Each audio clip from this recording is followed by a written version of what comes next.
This is Season 4, Episode 43 of the Jordan B. Peterson podcast. I'm Michaela Peterson. This episode was recorded on May 19th, 2021. Jordan and Dr. Robert Murphy discuss Austrian economics. They discuss free trade, private property, the business cycle, and more. This is nothing that they teach in schools and probably necessary for everyone to hear, regardless of age. Dr. Murphy also discusses his books Choice and Lessons to a Young Economist, which are super helpful for those looking to grow their knowledge in economics. Dad's feeling better, by the way.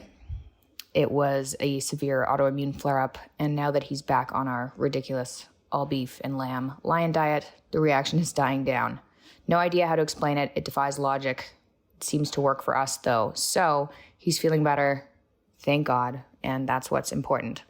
New podcasts out soon. I hope you enjoy this episode and have an excellent week.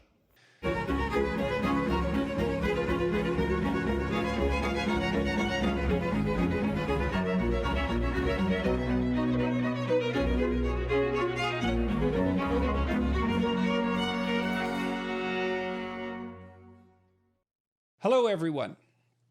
I'm pleased to have with me today Dr. Robert P. Murphy. Dr. Murphy has a PhD in economics from New York University. He's a research fellow with the Independent Institute and a senior fellow with the Mises Institute. He's held academic positions at Hillsdale College and Texas Tech University. He is the author of Choice, Cooperation, Enterprise, and Human Action, which is a modern distillation of Ludwig von Mises' important treatise on the Austrian School of Economics. He's the author of several other economics books for the layperson as well, including Lessons for the Young Economist and The Politically Incorrect Guide to Capitalism. In addition to his scholarly work, he hosts the popular podcast, The Bob Murphy Show, concentrating on economic and political issues. Thanks very much for agreeing to talk to me today, Dr. Murphy. How are you doing? Oh, I'm doing great, and thanks so much for having me on the show, Dr. Peterson. My pleasure. A lot of my listeners have mentioned their belief that my work is somehow reminiscent of work done in the Austrian School of Economics. And after reading, I didn't really know anything about the Austrian School of Economics. After reading the bulk of Choice, Cooperation, Enterprise, and Human Action, I understand why. There's an emphasis on value, I suppose. A lot of my work is predicated on the idea that, it's not my idea, but on the idea that human beings are goal-directed actors, and that much of our motivation, much of our behavior can be understood in that light, profitably understood in that light, so to speak. And Mises insisted upon the primacy of human action, really as his starting point. Why did you write Choice, Cooperation, Enterprise, and Human Action? And maybe we'll walk through it. I wanted to talk to you because I wanted a 2-hour lesson in Austrian economics, and I suppose I felt that this was the fastest way to do it, and I could share my intellectual endeavor with all of my audience, and so I'm hoping we can manage that today. So let's go to the book. Okay, sure thing, and I'm happy to do it.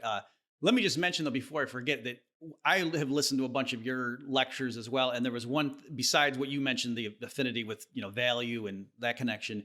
You often talk about how people get feedback from social cues of others, and that helps people regulate their behavior. And that's a very, let's say, Hayekian perspective. Like when I heard that, I thought, oh, that's sort of like how the price system gives producers feedback as to whether they're using resources profitably in a socially advantageous manner. So anyway, I saw that. I did have an economic argument in mind, or an economic analogy in mind when I formulated that argument. I would say, it's very difficult for us to compute our way through life because life is so complex and so uncertain and so multifactorial, and all the factors continually change.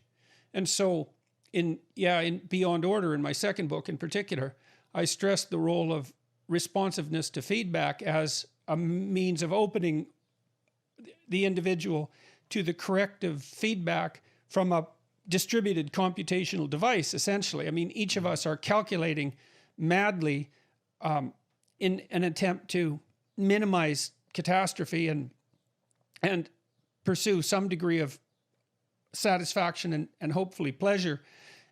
And we're all doing that independently. And cumulatively, that makes for an incredibly complex computational system. It only makes sense to avail yourself of the outputs of that system if you want to orient yourself properly in life. And so I made the case that, well, one of the things you want to do with children, for example, is to make them socially receptive, because that way they can avail themselves of the computational resources of the society around them and keep themselves in sync with other people and hopefully to some degree with the natural world. I didn't think of that relationship. So, okay, so let's move into the economics field and Sure. So yes, you had asked why did I write the book? So what it is attempting to do is to take, so Ludwig von Mises is a giant in the Austrian School of Economics, and his magnum opus is called Human Action, and it's a masterpiece, and that's really, in terms of modern Austrian economics, people can read that. But unfortunately, it's something like 900 pages long. Even though he wrote it in English, it's a very Germanic formal style. The vocabulary is difficult, and he assumes the reader is like a Renaissance man or woman and knows lots in various fields. And Mises just makes offhand remarks as if the reader already knows all these things. So what I tried to do with my book Choice was to take, the essentials of human action and make it about 300 pages or so. And the Independent Institute, the publisher, they told me, make it so that it could be assigned plausibly to an undergraduate class. And so that's what we tried to do. And the thing in particular I wanted to make sure the reader got out of it was knowing the Austrian theory of what causes the business cycle. Because to me, in our times, that's the essential scientific finding of the Austrians that even other free market schools are missing. Well, let's start with the basics. So okay. How did Mises, and in your book, how do you construe the basics of the economic system? How do you define it, define the individual actors within it? Okay, so the way Mises proceeds is he says that historically there was the classical economists, people like Adam Smith, and he wrote The Wealth of Nations. And just the title of that shows that what the classical school was focusing on was the production of wealth, of physical things that people value, and that's what they were focused on. And then there was the so-called marginal revolution when the Austrian school was born. And that happened in 1871. Karl Menger was one of the three people credited with ushering in this, what's called the subjective marginal revolution in economic thought. And that gave us what's called modern value theory. Right. And so you could, there's different theories about why something is worth something. And one theory would be that something has a price because it took a certain amount of labor to produce it. It took a certain amount of goods to produce it. The price has to reflect the labor and the goods. I think it's not unreasonable to point out that would be the fundamental presupposition of Marxist economists. Mm-hmm.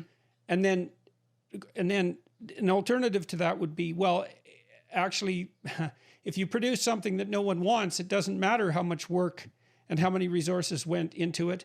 Its net price is essentially zero if there's no market demand. And so the economists that you talked about flipped that on its head and said, well, the price of something isn't dependent on the nature of the resources that went into it. It's dependent instead on the demand of the population served for that particular good. And then you talk about the marginal revolution, which transformed that theory, that pricing occurs at the margins. And that would be something very much worth explaining. Okay, yeah, sure. So so everything you said is perfectly correct, but some people might have the misconception that the labor theory of value is a specifically Marxist invention, which makes sense because, Marx cares about the working class and thinks that the capitalists skim off the workers. But the classical economists also, like Adam Smith, the heroes of the free market tradition, also adhered to what we would call a labor theory or a cost theory of value. And it goes back, I think even to like Aristotle. So the old conception was, if a stagecoach trades for so many chickens in the marketplace, there must be some quantity that's equal in both of them. Like there's the market prices are a measuring rod of something that's in the objects. And what is that? And so Marx thought, it must be congealed labor power or something like that. And so the marginal subjectivist revolution of 1871 realized that no, when a stagecoach trades for a gold coin, nobody there's that it's not saying a stagecoach equals a gold coin. It's saying the person who gave up the stagecoach valued the gold coin more than the stagecoach. That's why that person agreed to the trade. And for the buyer, it was the other way around. They valued the stagecoach more than the gold coin, and that's why they did it. So there's no equality going on. It's a difference in subjective measurements on the margin. So there's an inequality from both parties that just is lining up differently. And why on the margin?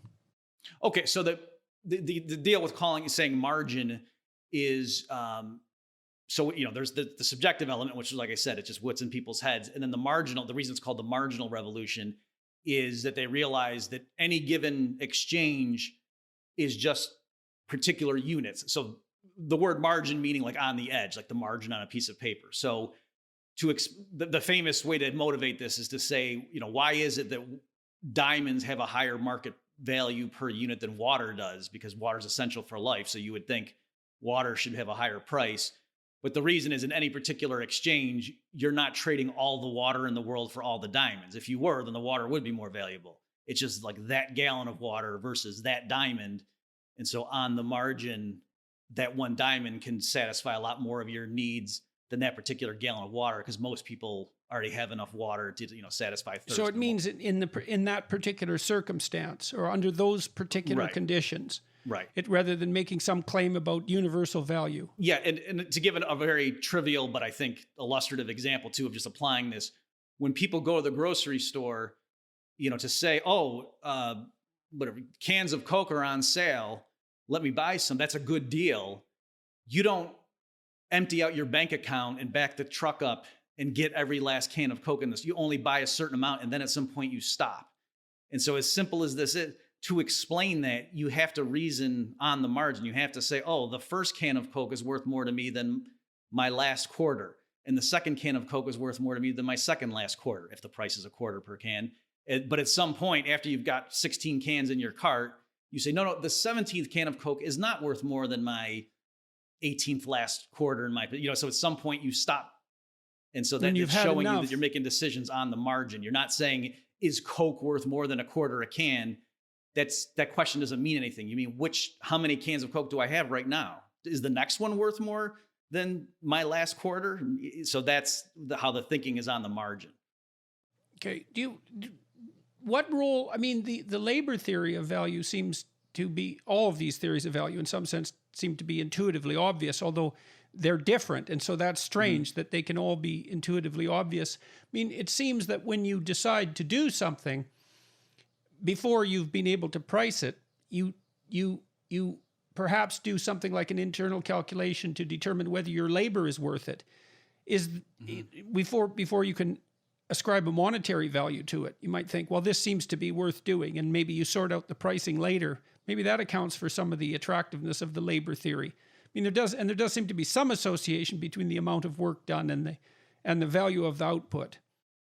Right. So the classical economists, they weren't stupid. There was a reason that they thought that was a good explanation. And if you go and read their writings, it's not even that what they're saying is wrong. It's just there's only so much you can do with it. So it's true in a market where there's a good that's easily reproduced and, we have access to all the inputs or whatever. It's true that if it were selling above the cost of production, then more people would produce more of it, and that would push down the price, and it would raise the prices of the inputs until, that huge margin was wiped away.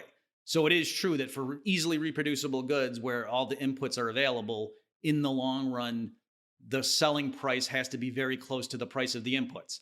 And going the other way around, if people just stopped buying it because they didn't like it anymore, then people would stop making it. And the only reason they would resume making it is if the price fell so that now it was affordable to me. So there is that element, but there's all sorts of counterexamples, like you mentioned. If just because I put a lot of effort into something, or if we're making a car and we all tie our left hand behind our backs, so it takes longer to make it, we can't charge more for the same product because it took more hours. Like that, the consumer doesn't care how much time went into it. And then things like, a Rembrandt painting or something, like there's no way to apply that logic to explain the market price of a work of art where the artist is now dead. So there's all sorts of things like that. Or if we're just walking in the woods and we come across some object that's useful to us, and then we want to go sell it to others, we have no idea how many labor hours went into it because we just found this thing. We're not going to have a problem selling it. So part of the problem with the labor theory of value isn't that it's outright wrong. It's that there are all sorts of exceptions to its general applicability. And so it can't serve as a universal theory of price. And is that also true? So that's what like Menger and William Stanton Jennings and Leon Walras, the founders of the marginal revolution, that's what they did. They showed, here's the exact thing that explains all market prices, and then the stuff that the patterns that the classical economists discovered for certain scenarios, we can also handle in this new framework. But this new framework explains everything. Is it reasonable then to suggest that the marginal utility theory of value is the uppermost bucket in some sense, and then inside that there's the theory of utility, and inside that there's the theory of labor? Those apply only under certain preconditions, whereas the marginal utility theory applies generally. It's more comprehensive. Right. Yes. That first and foremost, to explain a market price, you can use marginal utility theory, period.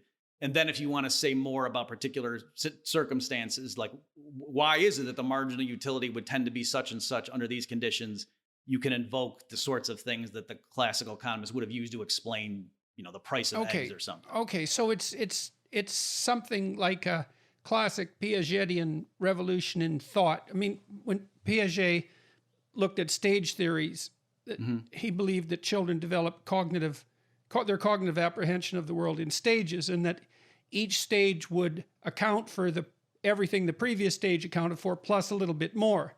And the same reasoning has been assigned to scientific revolutions, that Einsteinian physics explains everything that Newtonian physics explained, plus a little bit more. So that's what makes it a better theory. And so the same thing might be said about the theory of marginal utility. It has more explanatory power. Right, yeah, and I think the analogy with relativity compared to Newtonian mechanics is correct. That yes, the classical school, they could explain a small subset of market phenomena, whereas the marginal utility approach explains everything, and it doesn't. Anything the classical economists could explain, we can explain in the new framework, but we can also explain a whole bunch of things that the classical economists would just say, well, yeah, that's just scarcity, and they throw up their hands and say that's a different thing. We're not talking about that. Okay, so I guess one of the thoughts that kept going through my mind, and this is not a critique, but it's, I think, more the consequence of being ignorant about the field, is that I kept thinking, well, why is it that people should care about this? Now, you make a case for that in the book, and so did Mises. He believed that it was absolutely necessary for people to be informed about economic matters and about economic theory.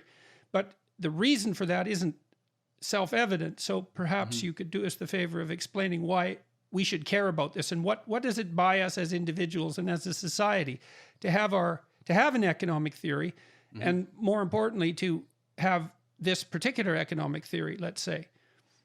Okay, great.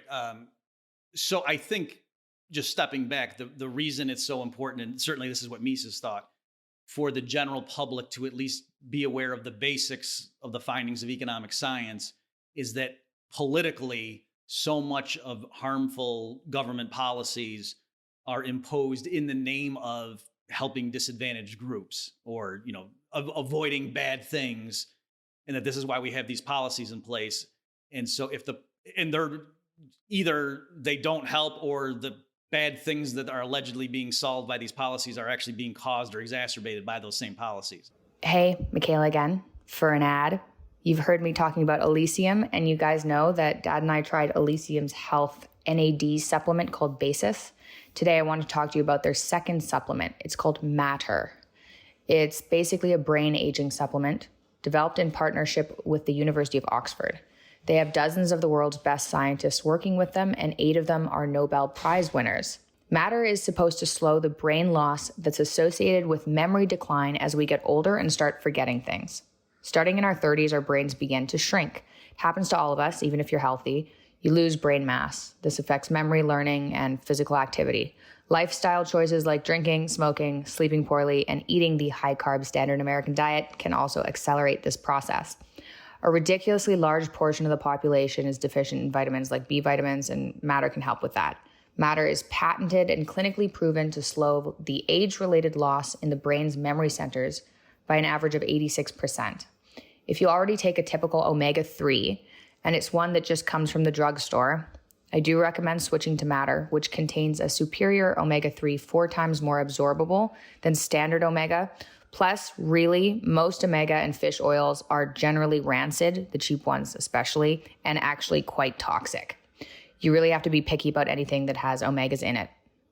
Many Matter customers have reported improvements in memory and cognition. Obviously, your results may vary. I'm sure we all want our brains to continue functioning optimally for as long as possible. You really do have nothing without your health. So, you guys can get 1 month free on a subscription to Matter. That's the equivalent of $45 off by visiting explorematter.com/Jordan and using the code JBPMatter.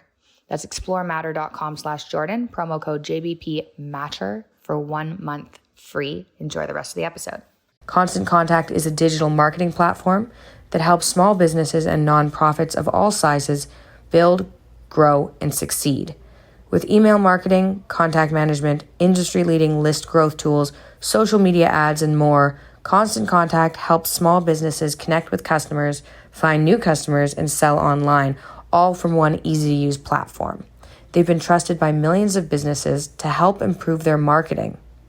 With a 97% deliverability rate, you can rest assured that your customers and potential customers are getting the right message at the right time. With a simple interface, Constant Contact's easy-to-use platform makes contact management easier than ever. Their list growth tools help you find a bigger audience fast. Lead generation, landing pages, text to join, and social media ads are proven to grow your list and drive engagement with your brand. With thousands of integrations, you can sync Constant Contact's tools with the tools you're already using. Okay, so you cite Keynes, John Maynard Keynes in the book, and you say the quotation goes something like, "Those who care nothing for economics are generally the slaves of some defunct economic theory." And so the proposition is we make decisions based on our economic theories, whether we know it or not, and it's better to have the theories laid out explicitly and appropriately so that we make our decisions consciously, rationally, and with as little error as possible. That's basically the rationale for developing some expertise in this area. Right, exactly. That, and also, for example, like something like quantum physics, the general public doesn't need to know that or even believe in that in order for your computer to work. You know what I mean? They can just go buy the computer, it works or it doesn't. But with economics, it is important, I would argue, and Mises would argue, for the public to at least know the basics, because like something like minimum wage laws, if Mises is right, then that actually makes it harder for teenagers with no job skills to get hired. And so if the public is supporting a hike in the minimum wage to $15 an hour in the US, thinking this is going to help young people, well, no, that's actually hurting a lot of them. So things like that. Whereas, well, let's walk through that just as a practical example before we go back to the general outline. So yeah, the Democrats have been pushing, at least on the edges, let's say, they've been pushing for a $15 an hour minimum wage, and people object to that for various reasons. Now, on the face of it, it seems like it would be a nice thing if people who were fated to toil away in minimum wage positions had a living wage of, let's say, $15 an hour, which is hardly the income of a tycoon. And you can understand that people who have some sympathy for those who are relatively dispossessed would just as soon see them thriving economically. And then you can also see that it seems mean-spirited on the surface of it to object to such a thing, because it's easy to say, well, what is it? You don't want poor people to have a living wage, which is the instant black and white objection that emerges when any such discussion takes place. Now, would it be a proposition of the Austrian school that instituting a minimum wage of that sort would be an error, and even for the people it purports to serve? And if so, why, and how confident can you be in that criticism? Okay, so great question. So strictly speaking, I should be clear: the Austrian school, as such, is value free. So it's a objective, positive statement of facts about reality. So it can't, the Austrian economics per se can't say the minimum wage hike is good or bad. It can just say if what the consequences hikes are, then this is what happens. And so okay, okay. So what we can certainly say is workers, if their productivity is below $15 an hour, if by the employer hiring them, if they're not increasing revenue to the firm, if we put aside the issue of how much they get paid for the moment, if they're boosting the firm's revenue by less than $15 an hour, then if there's a loss and you have to pay this worker at least $15 an hour, well, then the firm's necessarily losing money if they hire that person. So to the extent that you think employers are profit seeking and aren't hiring workers out of charity, but are doing it because it makes a smart business move, then we could also say that because it makes them able to do it. I mean, if I'm making $40,000 a year, I can't afford to pay someone $50,000 a year, whether I want to or not. It's just not within my power. And so is the proposition that there's a relationship between supply of jobs like that and their wage, such that if you increase the minimum wage to $15 an hour, you necessarily delimit the number of jobs that are going to be produced because of the problems that you're describing? Well, certainly you can say, if you put on the caveat, other things equal, right? And that's how all these things go. So it could be in chronological time that it just so happened there was a technological innovation, that somebody invented some new tool. And now even when you hire a 17-year-old with no job experience, you put this tool in their hands and they're creating so much product, like you're making an extra $30 an hour by hiring them.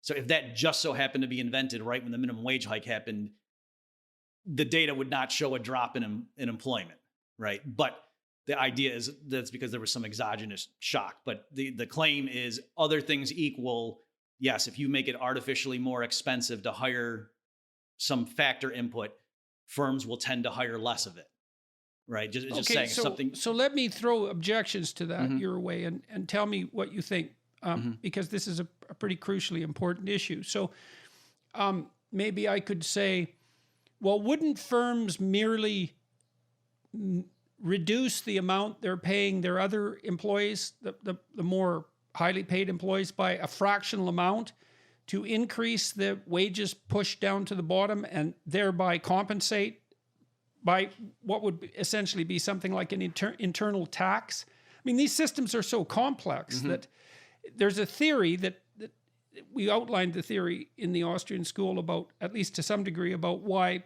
producing a minimum wage hike would delimit jobs. But there's a big difference between how a system works in reality and how it works in theory. And so do you think that the propositions put forward by the Austrian school are of sufficient integrity that predictions about the consequence of something like a minimum wage hike can actually be made with some degree of accuracy, rather than merely being theoretically consistent? Right. Okay. So great question.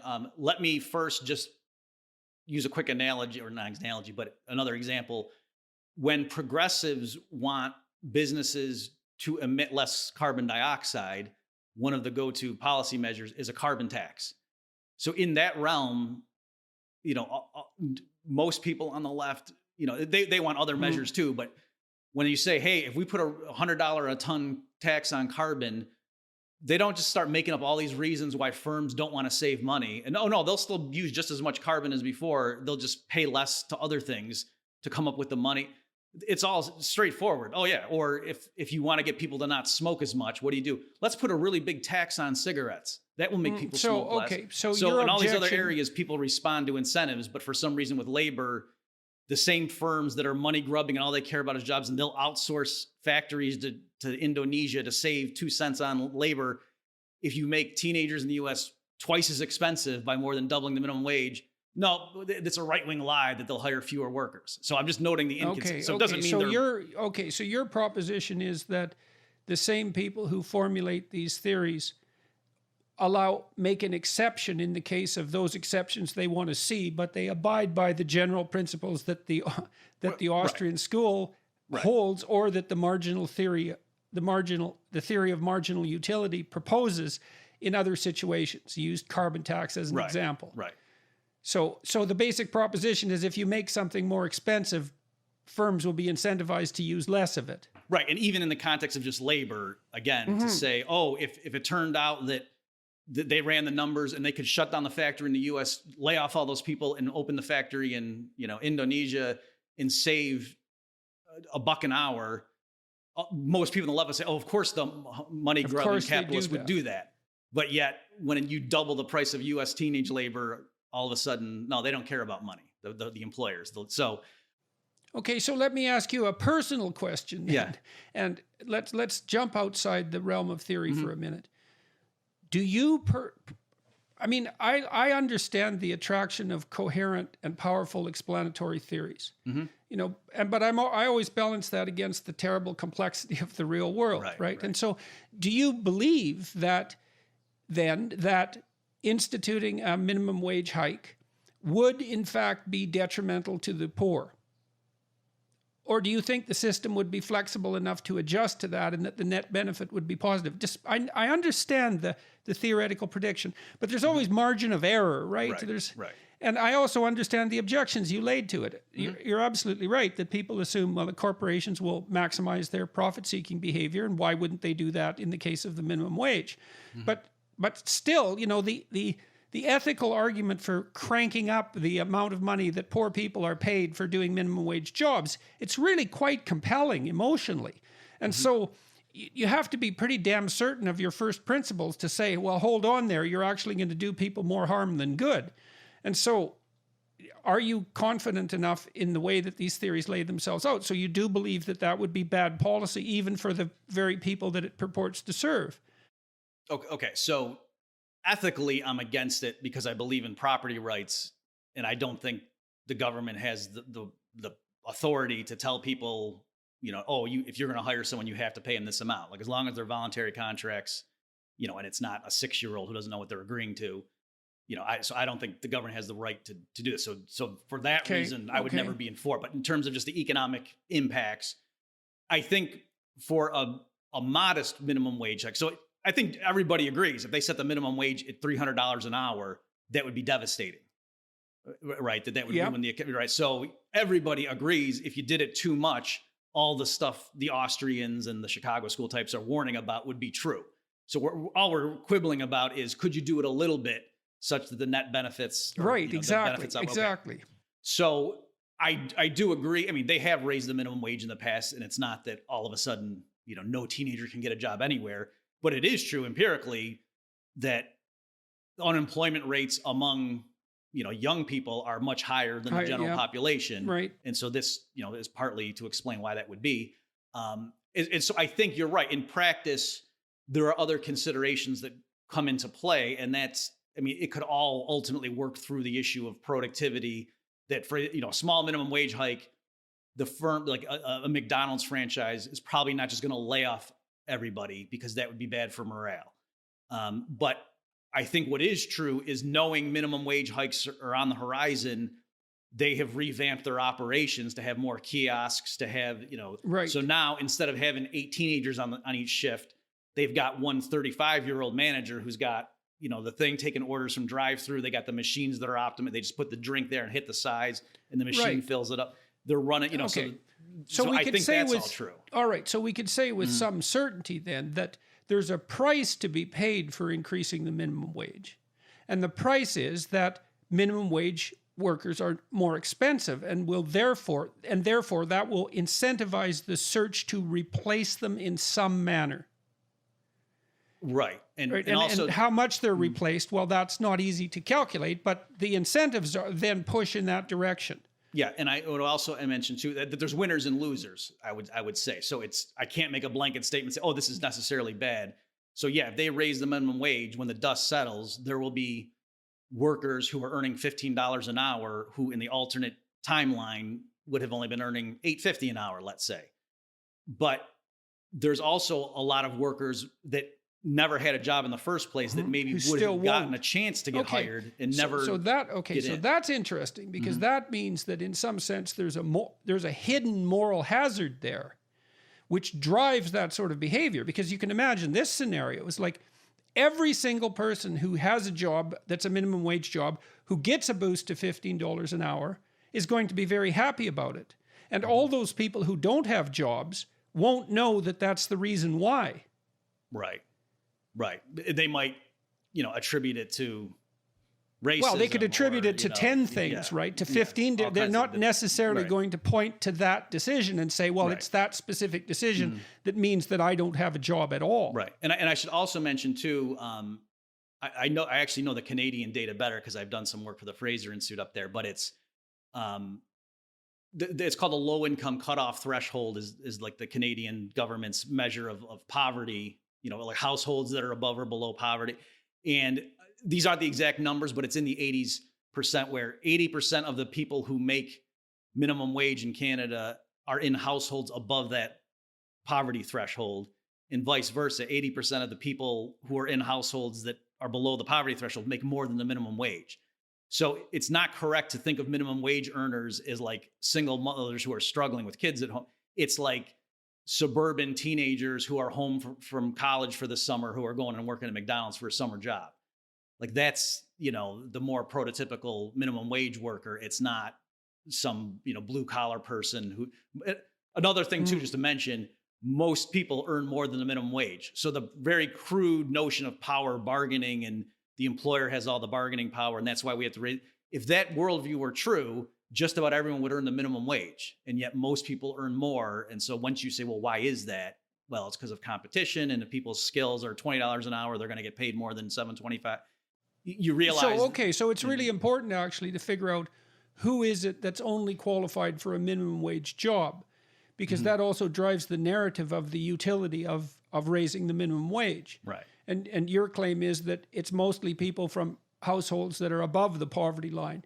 They're not people, the minimum wage earners aren't the people upon whom multiple children are dependent typically. Right. And so that's why, like, just to give you an example, there could be a perverse thing. If to significantly raise the minimum wage, thinking you're helping poor people, could end up largely raising wage rates of middle class workers, but making fast food more expensive for a lot of poor households. That's just, the mom's coming home from work and she runs to McDonald's to get something for the kids. And now some of the price, some of the minimum wage hike got passed through to make that food more expensive, whereas she already was earning more than the minimum wage. Right. That reminds me of some of the controversy that surrounded Walmart, because Walmart pays its employees a relatively low wage, but they also provide food at below what the market was charging for groceries, basic groceries at that point. And so you could make the case that they were a net benefit to people who were in poverty, because they materially lowered the cost of groceries. So it depends on whether you look at the wages they paid and they also provided jobs for that matter. And I'm not necessarily trying to, provide a defense for Walmart. I'm just pointing out that there are multiple factors that need to be taken into account when you're analyzing the consequences of such decisions. So I was thinking too about your book philosophically, again, trying to solve the problem of why this is important. And, there is a philosophy that goes along with each economic school, and the philosophies in many ways have a pronounced effect on the nature of the public debate. I mean, right now, we seem to be falling prey to a pretty intense ideological battle between those who claim that our social institutions are functionally predicated on the expression of arbitrary power, which is, in my view, in some manner related to the labor theory of value and the notion that capitalists skim off the extra value, which is something we should return to. And there's an entire critique of the structure of society that goes along with that. Now, Mises predicated his ideas and this is partly why these works are philosophically important and ethically important, Mises predicated his work on different a priori principles. So he believed that people were capable of free action. That was our determining characteristic, and that we banded together cooperatively to maximize the, what would you say, to maximize the consequence of our free action. And it's not a theory that's predicated on the expression of arbitrary power. Mm-hmm. Well, yeah. So, and this even kind of ties back to what we were just talking about, the minimum wage debate, that I think the fundamental divide between people like me who are warning about the negative consequences and people who are saying, no, the firms will just, if you force them at gunpoint to pay more, they will, because they got buckets of money. And why I was saying, well, that's why it's, if that's the person's worldview, where they think it's all just a matter of the employers have all the power. If you're a starving worker, you got to just accept whatever they give you. If that were really the full story, or most of the story, everybody should be earning the minimum wage, and yet most people are earning more. And so that shows, no, it's really not just about bargaining power. It's if your labor time produces $20 an hour of stuff for your employer in a market economy, you might not get paid 20, but you're not going to get paid $7.25, because somebody else could come along and offer you 10, and you would take that offer, and they're still, they're making the gap. So yes, likewise here, the Marxist conception, I mean, there was lots of things wrong with it, but yeah, Mises thought, no, if you study economics and just see how is it, like, why, when you study, why would an employer hire workers in the first place? And it's not out of generosity. It's because the worker, by adding to the operation, the firm makes more money. But then once you realize, okay, that's why. So if a worker can boost your revenue by a certain amount, well, other firms want that too. And that's, as long as there's competition, that, that worker's going to get paid accordingly. Right. And so hypothetically, what happens is, as that sorts itself out, is that the managers and the executives and the entrepreneurial types who are providing employment get paid for their managerial, administrative, and entrepreneurial ability in organizing the firms, and the workers. I mean, not that there's a clear distinction, which is something else you point out. There's not a clear distinction between worker and manager, worker and entrepreneur. Mm-hmm. But in any case, the workers pay the entrepreneurs and the managers for providing the structure within which they labor, essentially, rather than the managers and entrepreneurs skimming off the excess labor of the worker.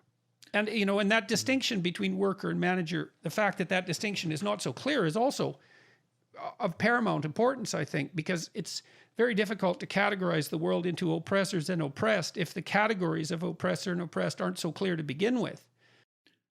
Right. Yeah. So you hit on a bunch of things there. So yeah, Mises was, I think, one of the better economists in stressing that, yes, we have these, I think he called them catalactic functions, meaning like, yeah, you got your entrepreneur, your worker, your landowner, your capitalist, and those are sort of ideal types that we can, but he was saying, yes, in the real world, every action is entrepreneurial.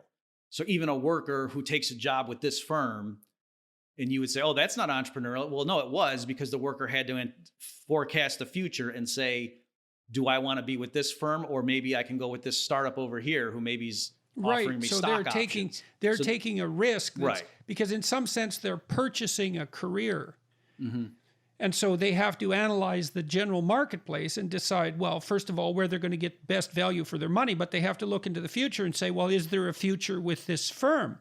And right. So it's micro-entrepreneurial in some sense, because it only determines the course of their career and maybe their family's well-being moving forward. Mm-hmm. So it's a difference of scale rather than type. Right. So just like, some brash startup person going to, outside funders to say, hey, can you put money into my new software firm? And, the capitalists are wondering, gee, do we want to risk and invest in this? Everyone knows that's an entrepreneurial decision. But by the same token, yeah, if they go and get a bunch of programmers and say, come work with us, don't go work for Google or whatever, work for us because we'll give you stock options, and we can't pay you anything right now. Again, so it's like you were saying, everybody has to be entrepreneurial in a sense, and Mises talked about that. To go back though to what you were saying, you were right too about the notion that, it's the capitalists skimming off the workers, because there is a certain plausibility to that there's a sense in which, well, gee, who makes the cars? Well, the workers go into the factories and they're using their hands. And whereas the fat cats are just sitting, getting their dividend checks, looking at the stock price, they're not making the cars. So there is this sense that it's the workers who are making everything. And so why don't they get to keep the fruits of their labor? And this goes back to Bumbaver, who was like a second generation Austrian. He pointed out that it's the time element, that in a sense, really the workers, when they get paid their wages, are getting in advance on what their labor is ultimately going to bring down the road. And so he was saying, workers, if they wanted to, they could just form together and they could build everything and sell it down. No one's stopping them from doing that, but they want to get paid up front. Well, they may also be stopped from doing that because they don't know how to do it. I mean, again, there's an intuitively obvious phenomenon at stake there that you described, which is that, where the rubber hits the road is the motion of hands. And when you build something, well, that's the sort of point at which the thing manifests itself, is the operation of hands. But to say that what hands do, what manual labor does, is the only form of labor is to completely eliminate the notion that abstraction is useful and also laborious. And that would mean that thought itself is of no utility and that abstraction itself is of no consequence. And that seems, that's an extraordinarily primitive theory of labor, to think that thought itself isn't labor, given that we know, and we have to decide if we would accept this proposition. Thought is a labor multiplier. Otherwise, why bother with it? Right. So if you're good at thinking, you think up a more efficient way of doing something, and maybe that's your managerial, contribution.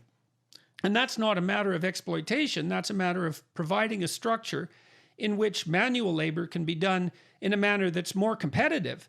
And so that enables people to hire other people. And it's absolutely ridiculous not to give people at all levels of the abstraction hierarchy their due with regard to labor. I don't understand why Marx was able to get away with that. Like, is it just the fact that it's so obvious where the rubber hits the road? It's so obvious that when you're working with your hands, that's work, that obviousness just overrides other more abstract considerations, more detailed considerations? I'm not sure if I might just emphasize, though, because you made a great point there and just to drive it home for people. Right. So it's the fact that that factory is sitting there. Someone had to make that decision. And that's something that Mies is, focused on with the socialist calculation debate that I'm sure we'll get into later in this discussion. But people just take it for granted. The factory is just sitting there and the workers, you're right, show up and they have all these tools that somebody, Henry Ford or whoever, came up with the idea of the assembly line approach to, mass producing things like that. Someone had to invent that. And that, and so you're right. Right. And so you might think Henry Ford thought that up in 15 seconds. And so the labor theory of value falls apart pretty damn hard there because that's such a stunning technological advancement, that the segregation of labor into its constituent elements. And it also enabled Ford to pay his workers much more than workers had been paid previously. And he was on board with that for all his other flaws. He wanted to pay his workers enough so they could buy what they were producing. So, and you could call that an enhanced form of selfishness, I suppose, but it worked out quite well for the workers. And so you do get these situations where revolutions in thought produce something of almost incalculable value, and no labor theory, well, any labor theory, any theory of economic value that can't take that into account is severely flawed. But it still doesn't account for why it's so damn attractive. Yeah, and I do want to come to that, but just another thing too to consider. It also explain, or to just merely explain everything by, it's the workers produce everything and everyone else just skims off the top. But why is it though that so many people around the world are desperately trying to get into, advanced country, first world economies, let's call them? It's because an average hour of labor in Bangladesh is not worth as much as it is in the United States. And so there is something about the fact that the infrastructure in the US or Canada or, in Europe, labor is more productive there than it is in other places on the globe. So it's, there clearly is more to the story than just, the capitalist. Well, and then, that also raises a question too, is just exactly what constitutes that productive infrastructure. And a lot of that is actually conceptual, right? Because we don't know, for example, how much the idea that each individual is of sovereign value is worth economically, but it looks like it's worth a lot because cultures that are predicated on that presupposition tend to be incredibly productive economically, and cultures that aren't don't.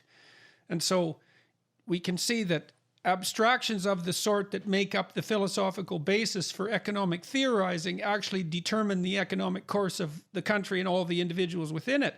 So let's go back to first principles again. What I'd like to do, if we can manage it, is to contrast, say, a radical leftist view of economic function and individual psychology with the Austrian school of economics. So this is going to be difficult, but maybe we can manage it. So we kind of delved into the labor theory of value versus the marginal utility theory of value. And then we took a bit of a foray into the idea that, well, you can't easily subdivide people into manual laborers, and those would be the oppressed class and those who skim off the top, because, well, we should also point out that even manual labor takes a certain amount of abstraction and intelligence. And I'm saying that in no means whatsoever to be denigrating. We don't have robots that can bus tables, for example, because bussing tables actually turns out to be an incredibly complex cognitive task and requires a fair bit of organizational ability to do efficiently, especially under a high load.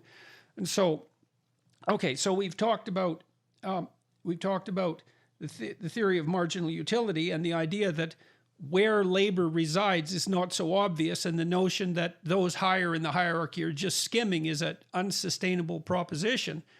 But there's other fundamental differences between, let's say, the Marxist viewpoint and the viewpoint of other economists, including the Austrian school. So let's delve into those. Notion of the person, for example.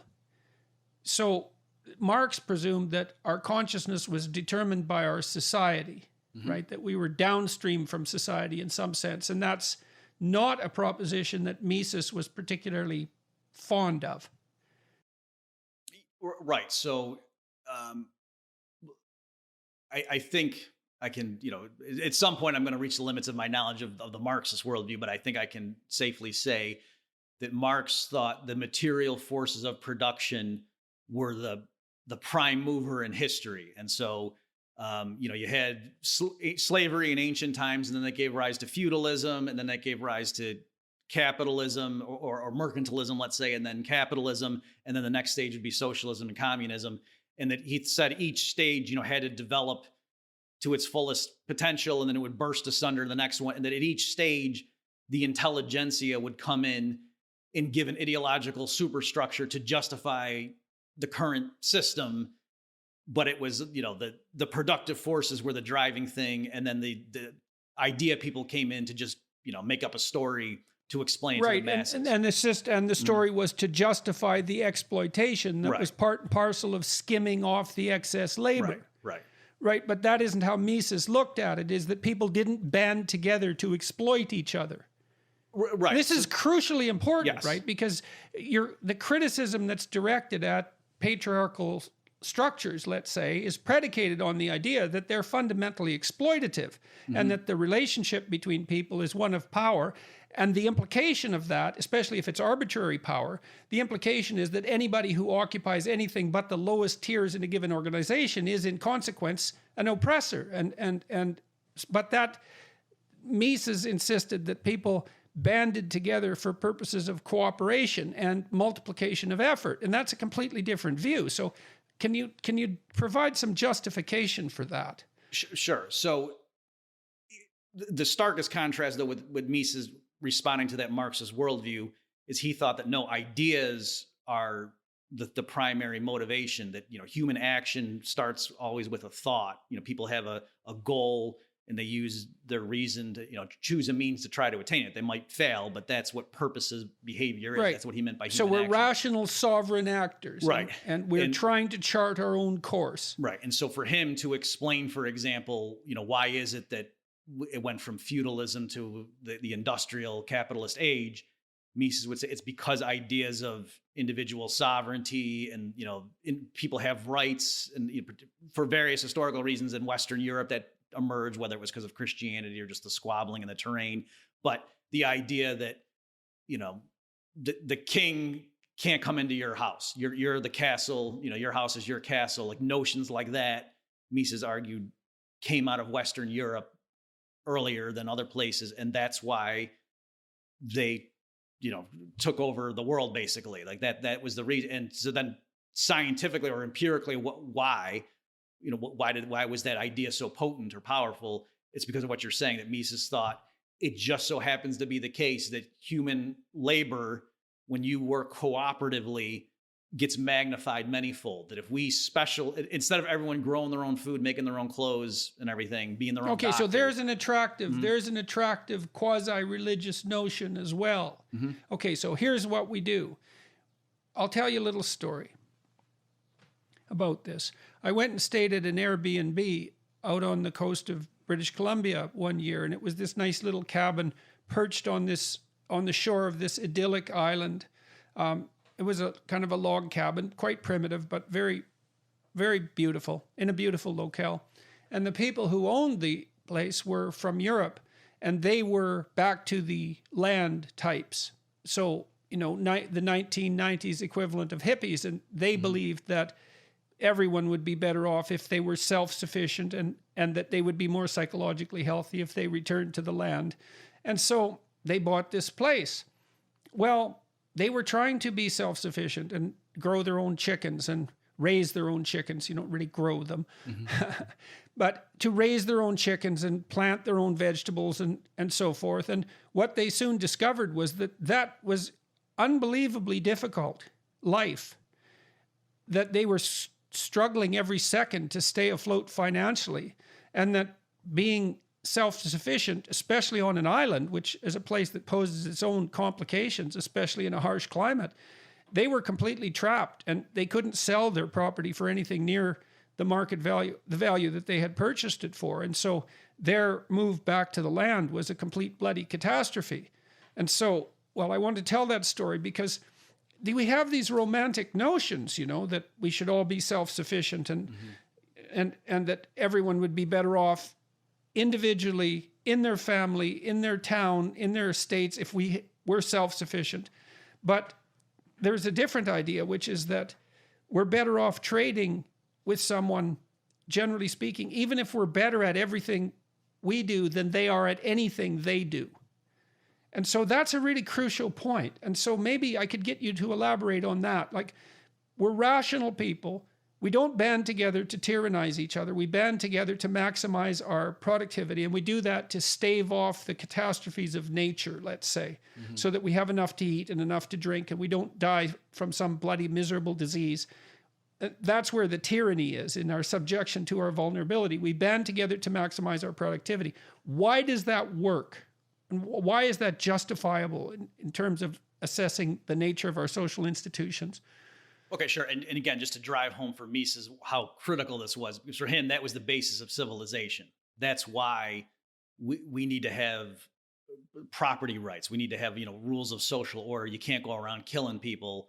He would ultimately say, because civilization, our standard of living rests on the fact that we all specialize in what we do best, produce way more of our thing than we need personally, and trade it with others. And so if certain people specialize and are farmers and they grow way more food than they need and sell the rest to others, and some people just make a bunch of sweaters, way more than their family needs to wear, and they sell it. Some people just make a bunch of cars, way more than they're going to drive, and they sell it. We all end up with more food, sweaters, and that's cars. Because once you build one car, building the second one is a lot easier. Right. It's a lot easier. Right. So yeah, there's a few reasons to try to understand why is it that specialization magnifies the productivity of human effort. Let's walk through that. Okay, so there's a proposition. Yeah. Specialization maximizes productivity, and then trade is of benefit to all. Sure. Okay, so let's justify that from first principles. So I'll give you some obvious reasons. So one is people have different abilities, and so some people are just like a big burly guy is going to be better as a coal miner than some dainty woman. Right. And so things like that are obvious. Okay. Certain regions around the world just are more hospitable, right? You're going to grow more oranges in Florida than you are in Alaska. That's just so clearly the people in Florida should specialize in growing oranges, and people in Alaska. So we can capitalize on the unequal distribution of productive resources by trading. Right.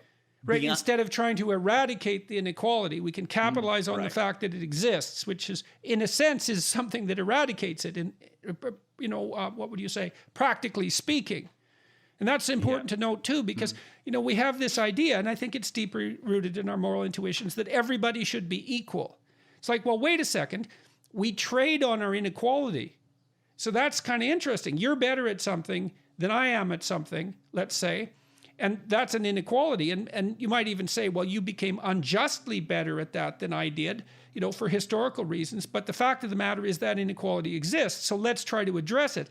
Well, one way of addressing it would be for me to get as good as you are at that thing. But the other way would be for me to do what I'm good at and for you to do what you're good at and for us to trade.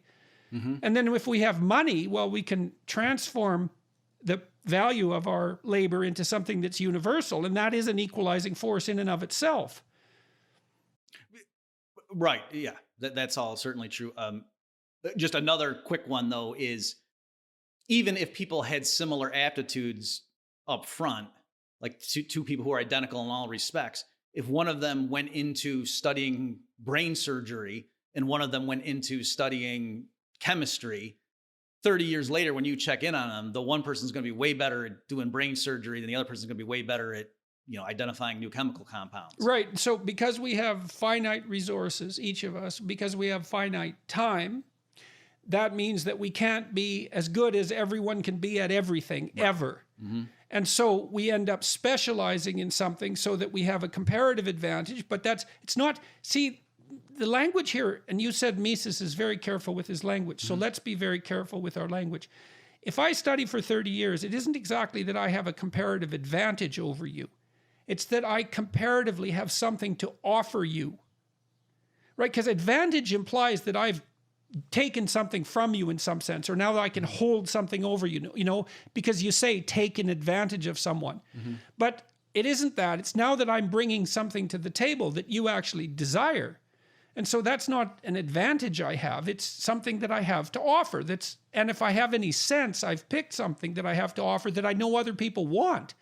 And so there's a kind of altruism that's built into that specialization. Now, okay, so I'm going to take it one step sideways here too, from a Marxist perspective. Now, Marx also said that we were alienated, that specialization alienates us from our labor. And, there's some truth in that because, well, here's another example.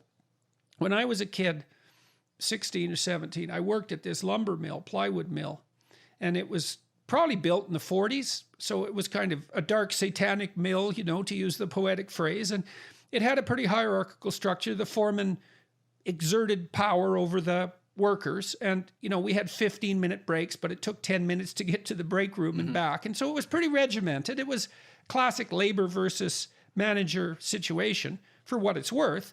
It was definitely noisy in this place, so you had to wear headphones all the time. And my job was to stand at the end of this platform facing a machine that was about 2 blocks long that was basically a natural gas furnace. And I flipped these pieces of plywood sheathing onto a conveyor belt and filled the conveyor belt, and then it would move into the furnace and go down the 2-block journey through the furnace and be dry, and then my friend who worked on the other end would take these off. And so it was alienating labor, right?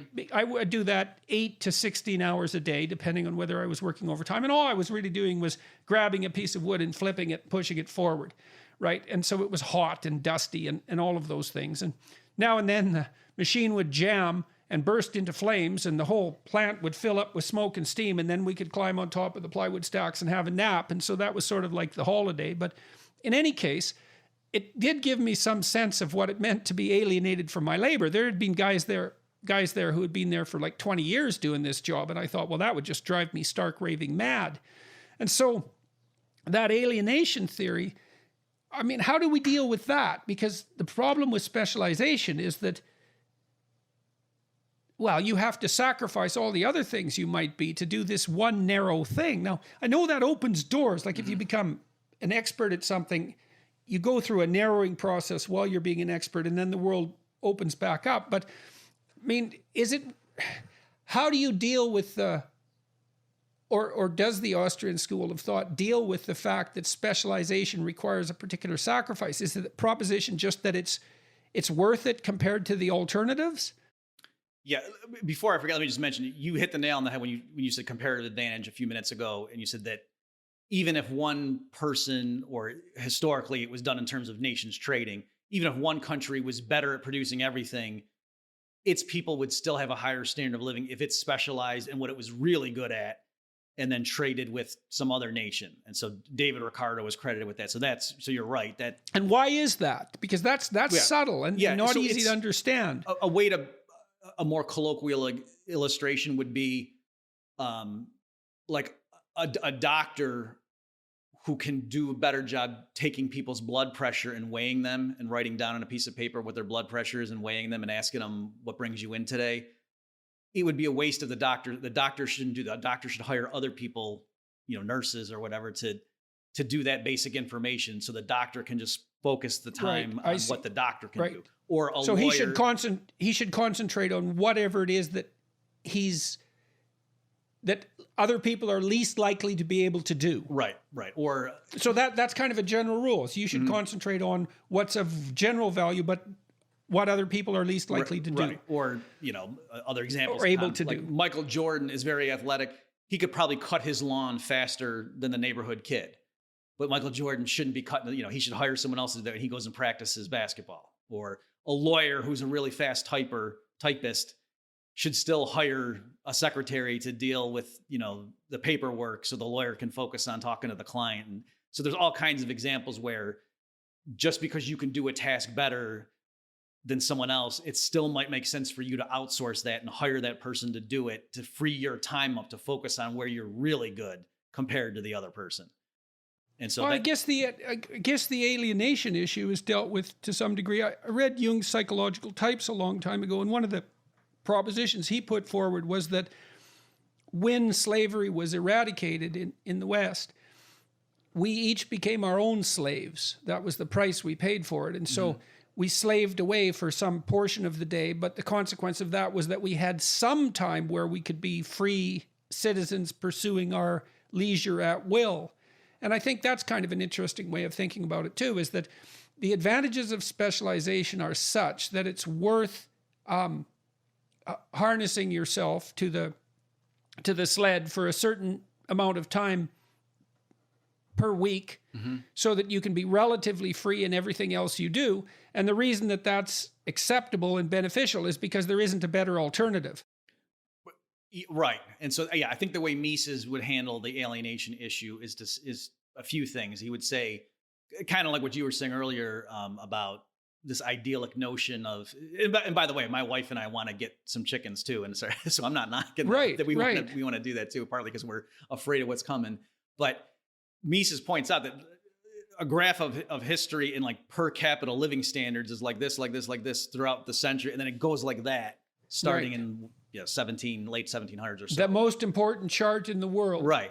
And so, and also population explodes. It's not merely that it's the same population and just their living standard. It's like all of a sudden, the Earth's population starts growing very rapidly. And so Mises' point was the only way that could happen is the cities all of a sudden started growing, factories. So peasants left the farms and went to the cities where the jobs were, to speak colloquially. Well, yes, and they left the farms and went to the cities despite the existence of the dark satanic mills, because all things considered, it was better in the dark satanic mills than it was on the bloody farm. Right. Now, in fairness, it wasn't just all laissez-faire and property. Like, there's people on the left will argue that there was what's called the enclosure movement, and that like some of the land that the peasants used to just live on and it was considered theirs, these rich people in cahoots with the authorities came in and fenced it off and kicked them off, and so they had no choice but to go to the cities because they were dispossessed. Right, so, but that doesn't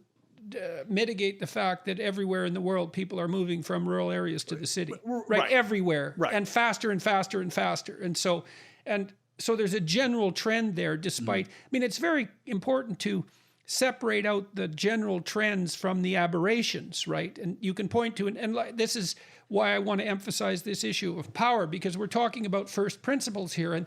And it's really important to get your first principles about the nature of your society correct. And so, one theory is that value is produced by labor, and then the exploiters skim off the excess labor. And another theory is that, no, we band together as free individuals. We sacrifice ourselves to become specialists, but the net consequence of that is everyone's gain, including our own. And we do that as free agents. And that's not a fundamentally exploitative system. The fundamental exploitation is our subjugation to the demands of our biological vulnerability, not the tyranny of the social institutions that actually ameliorate that. Now, and then we could say, well, yes, but there are aberrations, and sometimes social institutions degenerate in the direction of arbitrary power, and sometimes they're not merely a consequence of cooperative action, but that's not the main trend, and that's not the central tendency. Right. And also too, just going along the lines of the alienation. So you're right. There is a trade-off, I guess, that you can, once that industrial revolution occurred and people, and this is a point Mises would stress too, that when you think about, the factory and that's just the fat cats. No, what are they doing at the factory, especially if they're mass producing? That's mass production for the masses. It was in the Middle Ages where there were, boutique items made just for the rich. But the rise of modern capitalism, where people are going to factories and just cranking stuff out and, this is so monotonous, that's because it's mass production. So that's showing that's what the consumers are getting. A factory doesn't have a bunch of workers there sitting day in and day out doing mindless tasks just for a baron. That'd be too much output. It's for the masses. So there is that trade-off that you as the consumer, if you want all of this cornucopia of goods available that wouldn't have been available in the year 1500, that's because of this new way of producing. Right. So the price you pay for that is that you have to serve to some degree as a cog in the machine, but you get to decide which cog in which machine. Ideally, yes. And so, and also too, like we just take it for granted that, we have a weekend now. We only, typically work 5 days a week. And even there, when people go into the office now, they don't really work 8 hours. They're on Twitter, they're getting coffee. You know what I'm saying? So even now, a work day is not nearly as hard as it was 50 years ago. And so yes, you might feel like, this job, my boss doesn't appreciate me. But it is, you have way more free time now because productivity is higher. Your wage rate now is way higher than it would have been in the year 1850. And that's because of, private property rights, Mises would argue, and the incentives that entrepreneurs face in a market economy. So, and ultimately, if you don't like your job, you can quit it and go do something else. If you have a genuine market economy. All right. Right. So you're a wage slave who can choose his slave owner, so to speak. Mm-hmm. And maybe that is what constitutes freedom when you also face biological necessity. That's the best you can do. All right, so here's a proposition. Property is theft. Now, that stems from the same kind of idea, the same Marxist matrix, let's say. And the idea there is that, people gain arbitrary control over a natural resource and fence it off from the use of others. And that should be a general resource.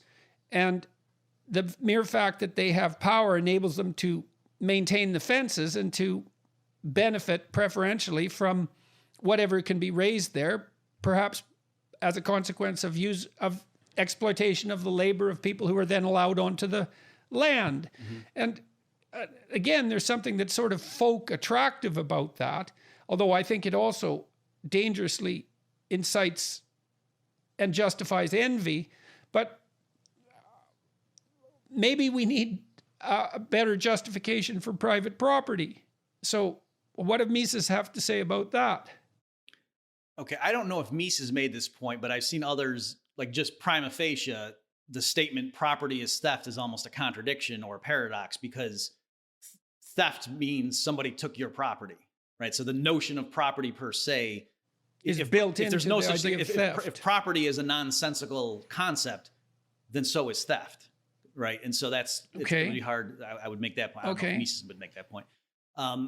So I think what Mises one of the things he would say is even the socialists who say, oh, rather than, the anarchy of production, or how monstrous would it be to have all the factories and the farmland in the hands of this narrow group of people, the capitalists, let's call them, or the bourgeoisie, or whatever term we want to use. And then the mass of the population is utterly dependent on their decisions. And look at how they live. They're riotous living, and they're drunkards. And, these aren't reputable people anyway, or sober-minded people.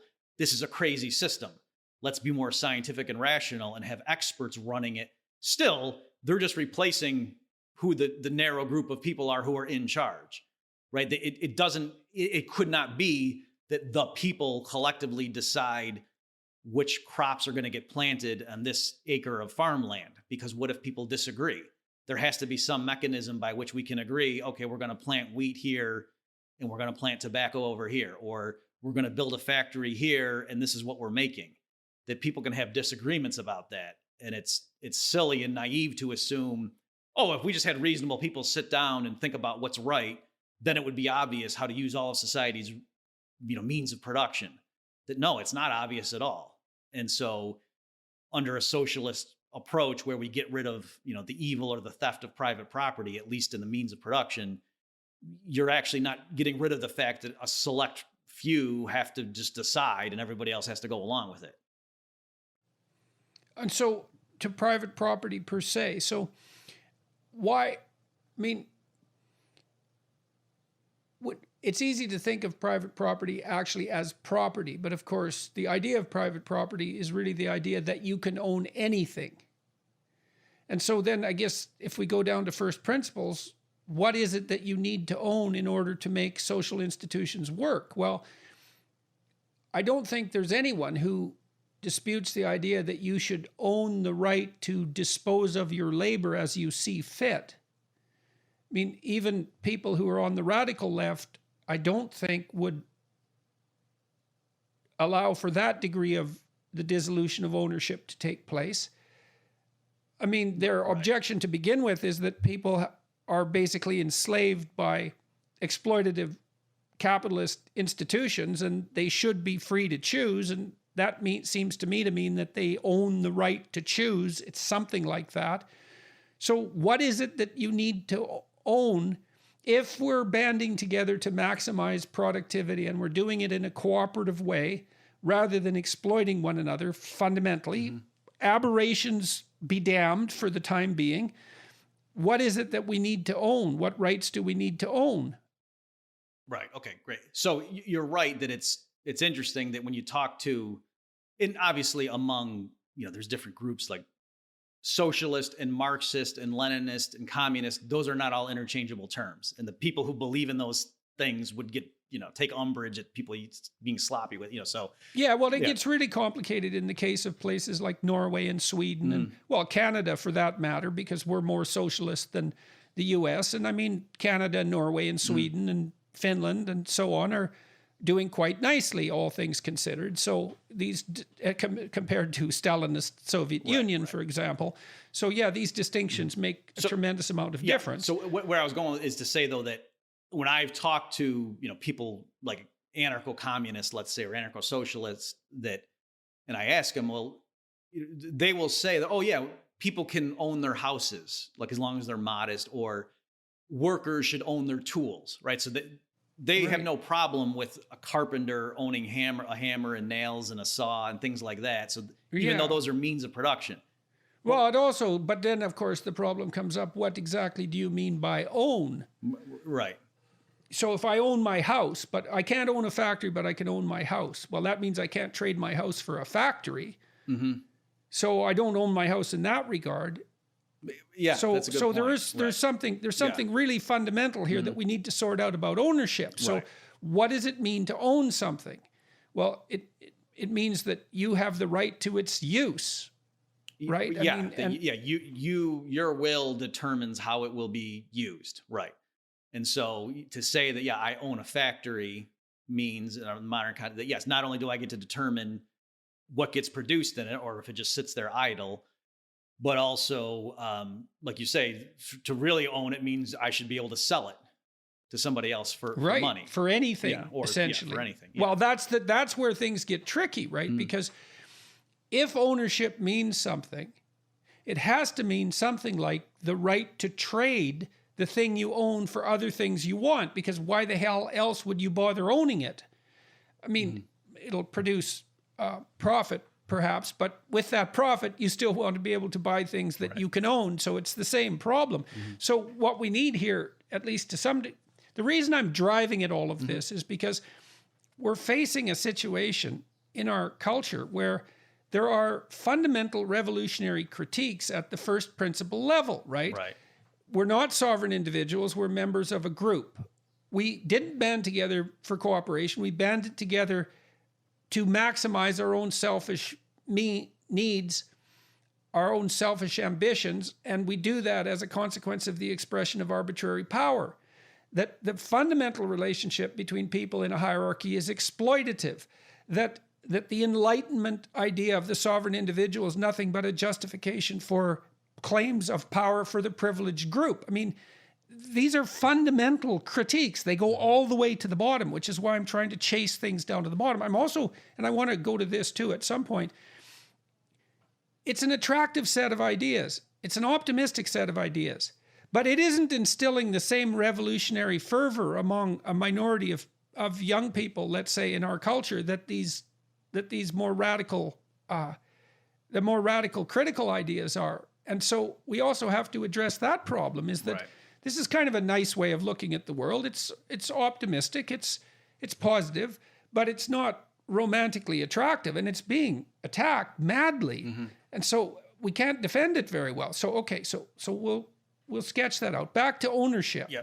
So yeah, I think at some point in this, discussion, what Mises would stress is to say, hey, let's not lose sight of the fact that, and just so you know, Dr. Peterson, Mises was not a natural law theorist, right? So even though plenty of people like libertarians love the work of Mises, and people who are very ideological and have views as to like where property comes from and ethically, Mises was more utilitarian or pragmatic.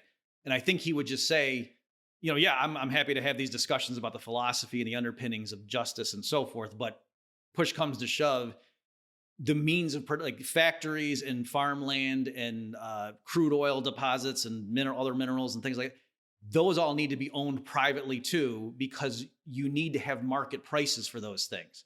Because a given business enterprise needs to be able at the end of the accounting period to say, were we profitable or not? And that's the only way we can know if it's using scarce resources effectively. Okay, so one reason for ownership is that it's very difficult to monetize something without that ownership.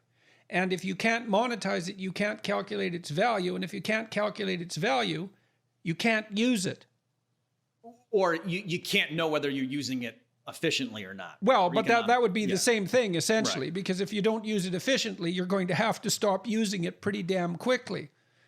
And so, to some degree, pricing is the antidote to the tragedy of the commons. That's another way of looking at it, is that, so for example, in the oceans, no one owns the oceans, at least not past, once you get out 200 miles, it's free for all, essentially. And so the consequence of that is that everyone is incentivized to take every goddamn fish as fast as they possibly can. And that's exactly what's happened. And it's because the fish are free. Right. But they're not, because they're a finite resource. And so the problem is we haven't monetized, or a potential problem is that we haven't assigned a monetized value to the fish. And so once they're pulled into an economy, they're worth something, but out there free floating, it's every man for himself. And so that means that without private property, you could make a case that private property leads to the despoiling of the natural environment. You say, okay, well, what about those situations where there is no private property? Well, then you get instantaneous despoiling of the natural environment because there's no incentive to maintain it. So we could say you need to own things so that your commitment to your specialization is paid for, right? So I want you to become a brain surgeon. That means I have to give you something. And to give you something means you get to own it, to dispose of it as you see fit. And so we want to incentivize everyone to specialize so that we can exploit each other with maximal efficiency. And that's to everyone's good. It's something that's in everyone's best interests. It's something like that. And so we need private property to manage the incentive. And then you also said to price things properly, because that's also an important consideration. Right. So historically, even before Mises came along, the critics of socialism warned about the incentive issue, and like to say, hey, there's some really productive people. If they're just getting paid, from each according to his ability to each according to his needs, why would a super productive person, exert himself so much if he's just going to get food based on how many people are in his household or something, that kind of thing. So that was a standard thing. But then the socialists countered that and said, well, no, in a socialist society, there'd be a new socialist man who would just, give out of altruism, just to be the benefactor of his fellow man. And it's only when you grow up in a capitalist system that you're greedy and self-centered because you have to be to survive. So Mises came along, and in his argument, he acknowledged the truth of the incentive issues, but his was more of a calculation or just a knowing what to do, and saying, even if we stipulate for the sake of argument that all the comrades are willing to do whatever the central planners tell them, and the central planners truly want the best for their subjects, it's just, you don't know. Where should we locate the factories? How many cars should we make? Should we build more food distribution centers? Should we have more farms here or there? How many of our incoming, of our crop of young scholars should go into these different technical fields? Okay, and the reason that you don't know that is because in order to know the price of one thing, you have to know the price of everything else. Right. Right? That's the fundamental problem. So, and then the problem is worse because, well, how in the world can you calculate the fundamental price of everything? Because that's an insuperable computational obstacle. And the answer is, well, you distribute the computational problem to the maximum number of actors, and you try to bring everything under the monetization web. Right. And there are places where we have real trouble with that, where we can't monetize something accurately. So there's areas where it doesn't work very well, but in general, yes, if you just think about what does it mean in a decentralized market economy with private property, not just for carpenters owning hammers, but for the whole factory being owned by a small group of people or one person, everything is owned privately. And then, people have accountants. And at the end, like I say, of an accounting period, they look back and say, how did we do? And if they're profitable, just think through, what does that mean? It means their customers gave them more dollars than they had to spend on the resources to make that stuff, the goods or the services. Well, we could use an analogy. So imagine you're a carpenter and you want to build a house, but you don't have a ruler. You don't have any way to measure length.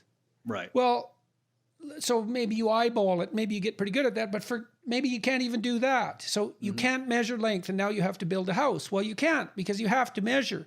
And so then the fundamental principle here is that money is the measure of value, and it's computed as a consequence of a distributed network. And that's the only reason it works. And each person is pursuing something of value insofar as they're capable of doing that, and they make some pricing decisions on the basis of their specialized expertise. And then we sum the consequences of that specialized computation, and we have a price for everything, or virtually everything. And because we have a price for everything, we can roughly decide what to do. So it's best to think of this really as a computational enterprise. I believe. Right, yeah. Mises used the term calculation. Yeah. And that was, so you're exactly right. He argued that one of the most important distinctions of modern civilization was the ability to apply arithmetic to human action. Right. Well, so this is the measurement issue. And so we're basically making the case that you can't get anywhere unless you can measure. And money is the measure, and it's a measure. And so the proposition that central planning will work is the proposition that you can substitute one expert mind for 1 million distributed expert minds. And that's just not the case. It's obviously not the case, because each person is going to have knowledge that pertains to their locality that isn't accessible. And that's another element of specialization that isn't accessible to everyone. And so it's much better to let everyone make the decisions and sum them. And so we have this free market society isn't a mechanism to allow property holders to exploit others, let's say. It's a mechanism that the entire human race uses to calculate the comparative value of everything. Right. And it makes thought possible. And Mies does point that out when he talks about arithmetic, is that it enables us to do arithmetic. Mm-hmm. And we can decide, is it worth it? Yeah. And so Hayek, who is, a follower of Mises and won the Nobel Prize in 1974 for a lot of this stuff, he had a discussion where he was saying, for example, if a tin mine collapses in Africa or something, everybody around the world who uses tin needs to use less of it, at least in the near term, until they get that mine up and running again. And so in a market economy, the way that happens is the price of tin goes up. And so you're saying like some factory owner in North Dakota doesn't even need to know why. It's irrelevant. He doesn't need to know the particulars of the mine. He just needs to know tin is more scarce now than it was yesterday. So if you can, use something else on the margin. And that's exactly what happens when the price goes up. People who can substitute out of tin for something else do so. But for firms that absolutely need tin, there's no other way to do this. Right, and they don't need to know anything about tin. That's what's so cool about money, is that you don't need to know anything about what it is that you're purchasing. And thank God for that, because we don't know anything about anything. So if you're going, I've tried to buy printers, which is very, very difficult because there's like 300 printers, It's like, how the hell do you possibly know which printer is the right printer? And the answer basically is, well, roughly speaking, you can use price. You can assume the printer is worth whatever the price is. It's as good an indication of the quality as you're going to manage.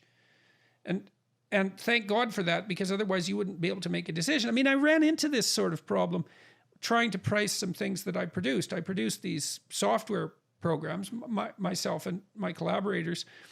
One of them, the self-authoring suite, is designed to help people write about their past and their present and to make a plan for the future. And we were trying to price that, and it was unbelievably difficult decision. And it started me thinking about pricing. If you make it really expensive, well, that's some indication that it's of high value, but it limits the number of people who can use it. If you make it, we thought, well, maybe we should make it free. Would more people use it? Because we wanted people to use it, we had other motives, I suppose, but fundamentally the motive was, well, we have some psychological knowledge. Let's see if we can share this with people as broadly as possible. But our conclusion eventually was that free was the wrong price. We couldn't generate enough profit to continually improve it. We couldn't justify the effort that we had put into it, and so we're likely to start looking at other things because we weren't incentivized properly. And people might respond that something worth zero isn't worth anything. Right. And that was just one pricing decision. And so, we set it at a moderate to low price, and that seems to have worked, but it really did introduce me to the complexities of pricing. And people were willing to pay what we charged for it, and so maybe we should have charged more, who the hell knows, or perhaps less. But okay, so let's go back to first principles a little bit. So people need to own things, because if they don't, we can't incentivize them to specialize in production, and then we don't have anything. And so ownership allows for incentivization, essentially. So that's one component, but I'm saying an independent issue is, even if right now let's assume we have all the stuff that's, the resources are available and people have studied to be brain surgeons and carpenters and whatever. Even so, we don't know the what value to do with all these resources without having right. a profit. Okay, I got to get that in my head, because that's okay. Is there another attribute? We got two there. Ownership allows for proper incentivization, and it also allows for pricing, and that's necessary to provide comparative information about comparative value. Absolutely crucial. Is there anything else that ownership is key to? There probably is, but is there anything else we're missing? Well, not in terms of like the narrow economics of it, but I think the broader, so Mises would call himself a classical liberal, or he would just say liberal, but for our terms, we mean classical liberal, like, individual rights and so on. And I think he would just say in that paradigm, private property was the ultimate bulwark against oppression by the political authorities. That Okay, so that's a good one too. So you might say, well, we need, maybe it's better to have 1,000 rich people than one tyrant, because you've distributed the tyranny at least. Right now there's tension between the tyrants, and maybe it's even better if there's 100,000 tyrants, because they're competing amongst themselves. And I mean, I think you could make that case, because one of the factors that delimited the power of the absolute monarch, say as England developed, was the fact that there were nobles who also had independent basis of power. So ownership also gives individuals authority and power. Right. And another way of looking That's at part of incentivization, but it's also stabilizes societies. Right. So if you think about it, it's true, the Marxists do have a grain of truth that the average worker, especially with no savings, is sort of at the mercy of all the big firms. Oh, gee, I need a job. And right now there's really just 100 companies that are viable that might hire me. And if I don't get along with them, or if I don't kowtow and do what they want, be a yes man, then, I'm out and I have to just do whatever. But how in the world is that situation improved by saying, let's get rid of the 100 owners and just have the state be the sole employer and tell everyone, here's where you're going to work? That there you've replaced, like you say, the 100 petty tyrants where ultimately you can just quit and go somewhere else. Now you have to leave the country if you don't get along with your boss, who's the state. Well, and you can see too, and imagine also the disproportion in power. Okay, so let's go to that. There's a centralized authority that's making all the decisions. And then there's all these citizens, and they're all equal. Well, yeah, but they're not equal in relationship to the centralized authority. They're radically unequal. They have no power whatsoever.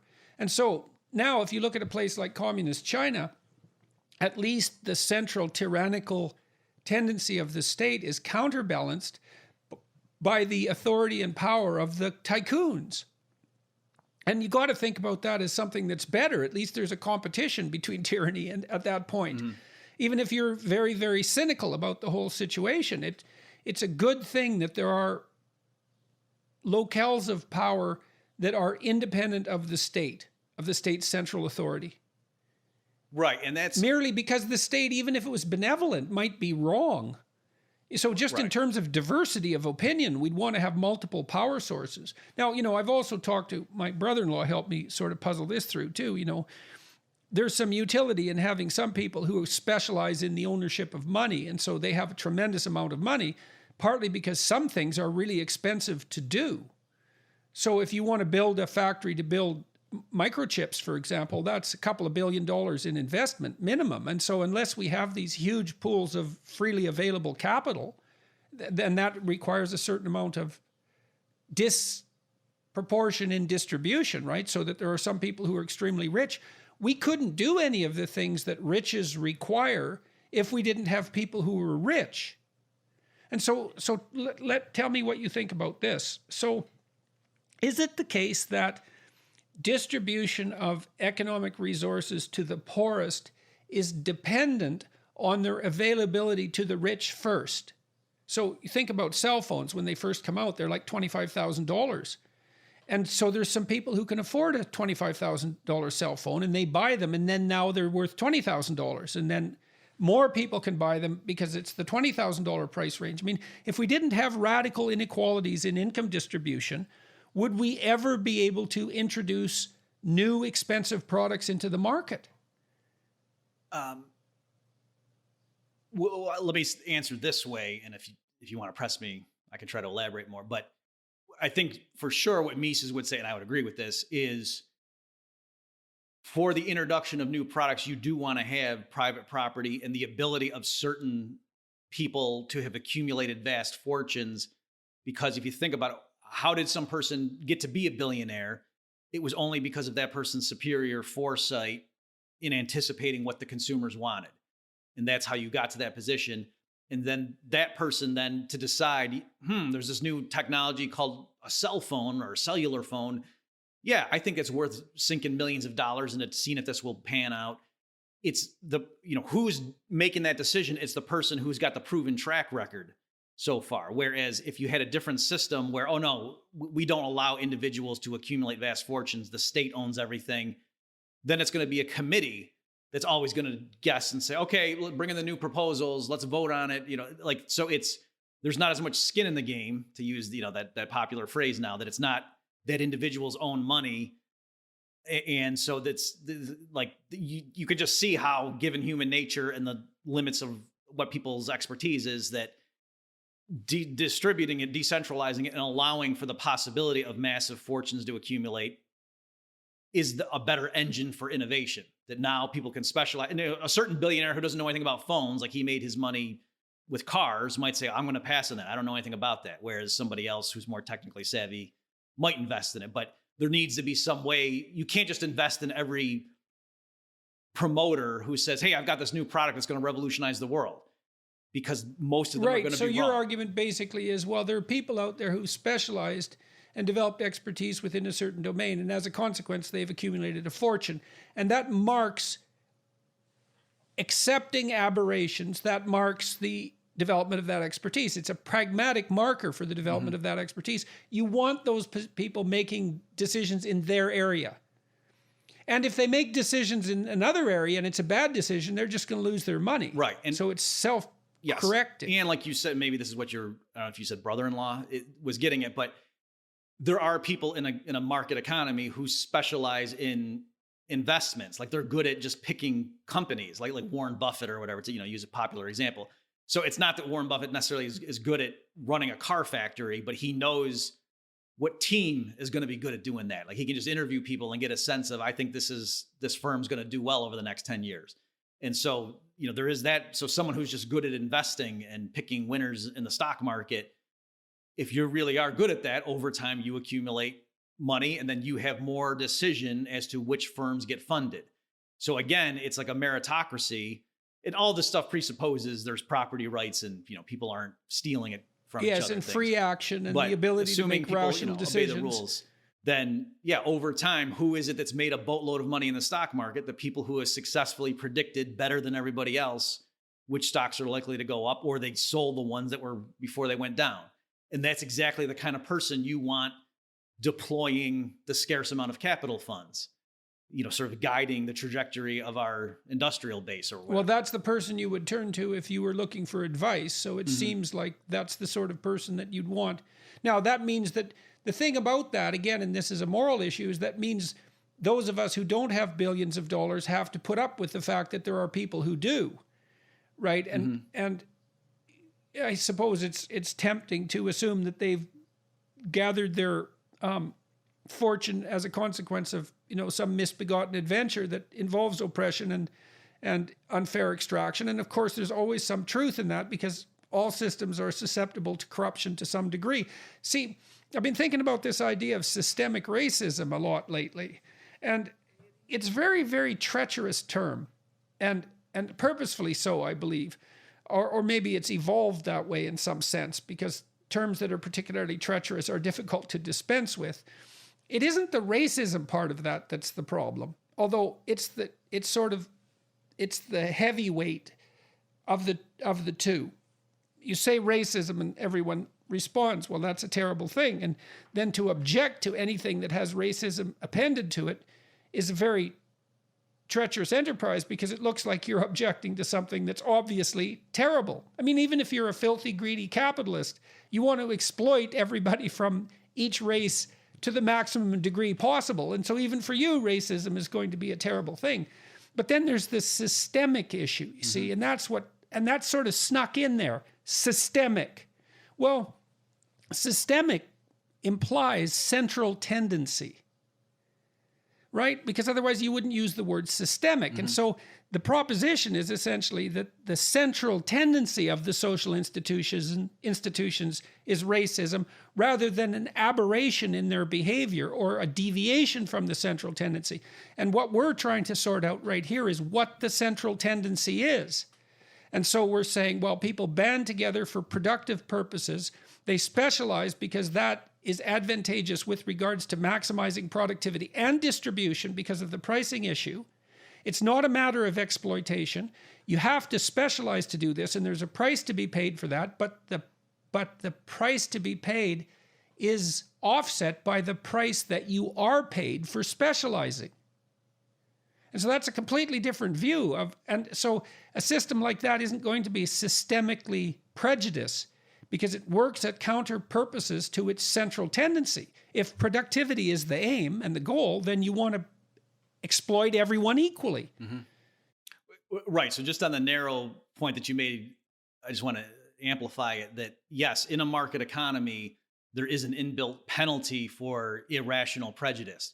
So, you've got... Okay, so now we can define irrational prejudice too, and this gets to the issue of merit. Right.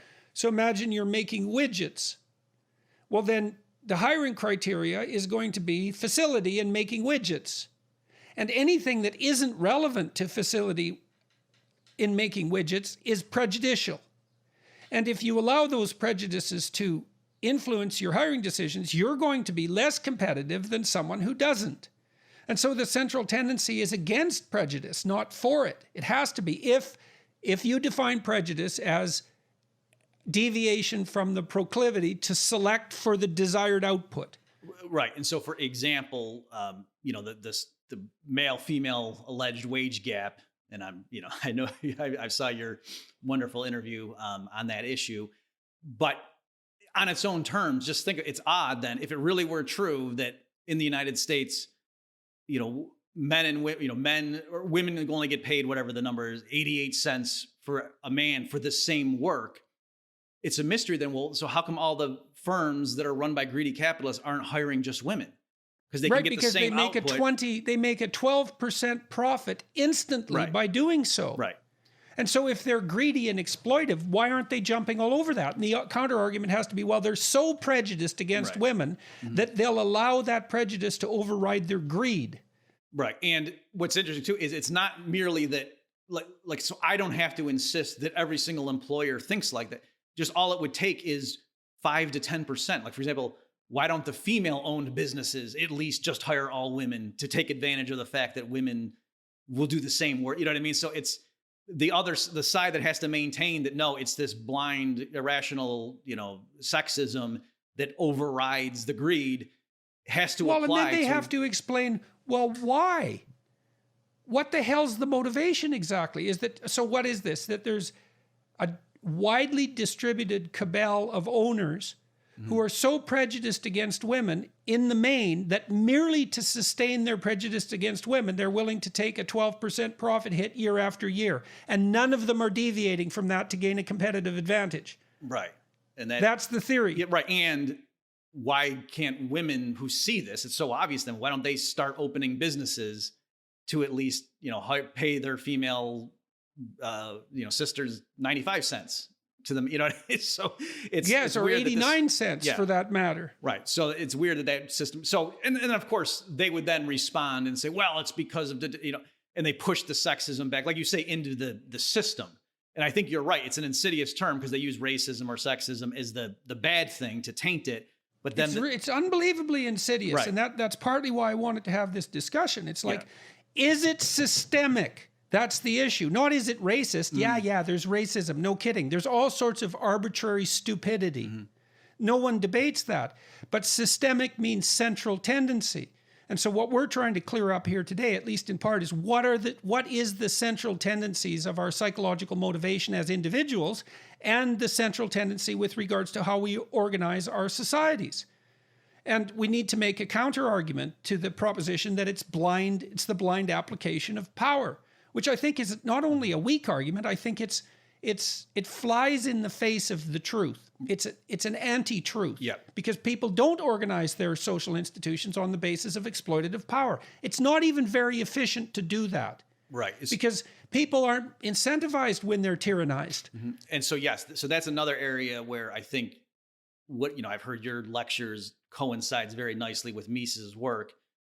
When you say, yes, there are hierarchies, but they're not based merely on pure power. There's some merit involved, or sometimes there's merit. And that's what Mises says, that he would talk about, they'd refer to like the cotton king or the barons of industry. And he said, in a market economy, the people who are at the top, why is John D. Rockefeller, why was he on top? Because he delivered kerosene at much lower prices than his competitors did. And the same thing can be said for Walmart, right, and for Bill Gates, for that matter, who made. I remember what happened when Microsoft started to develop. Gates bundled software together and sold it for like 1/10 the price of his competitors. And he just wiped them out. And it happened very, very rapidly. And so here's another issue with ownership. Robert Breedlove brought this up today on Twitter. It's not his idea, but other people have made the same case, but he did it quite nicely.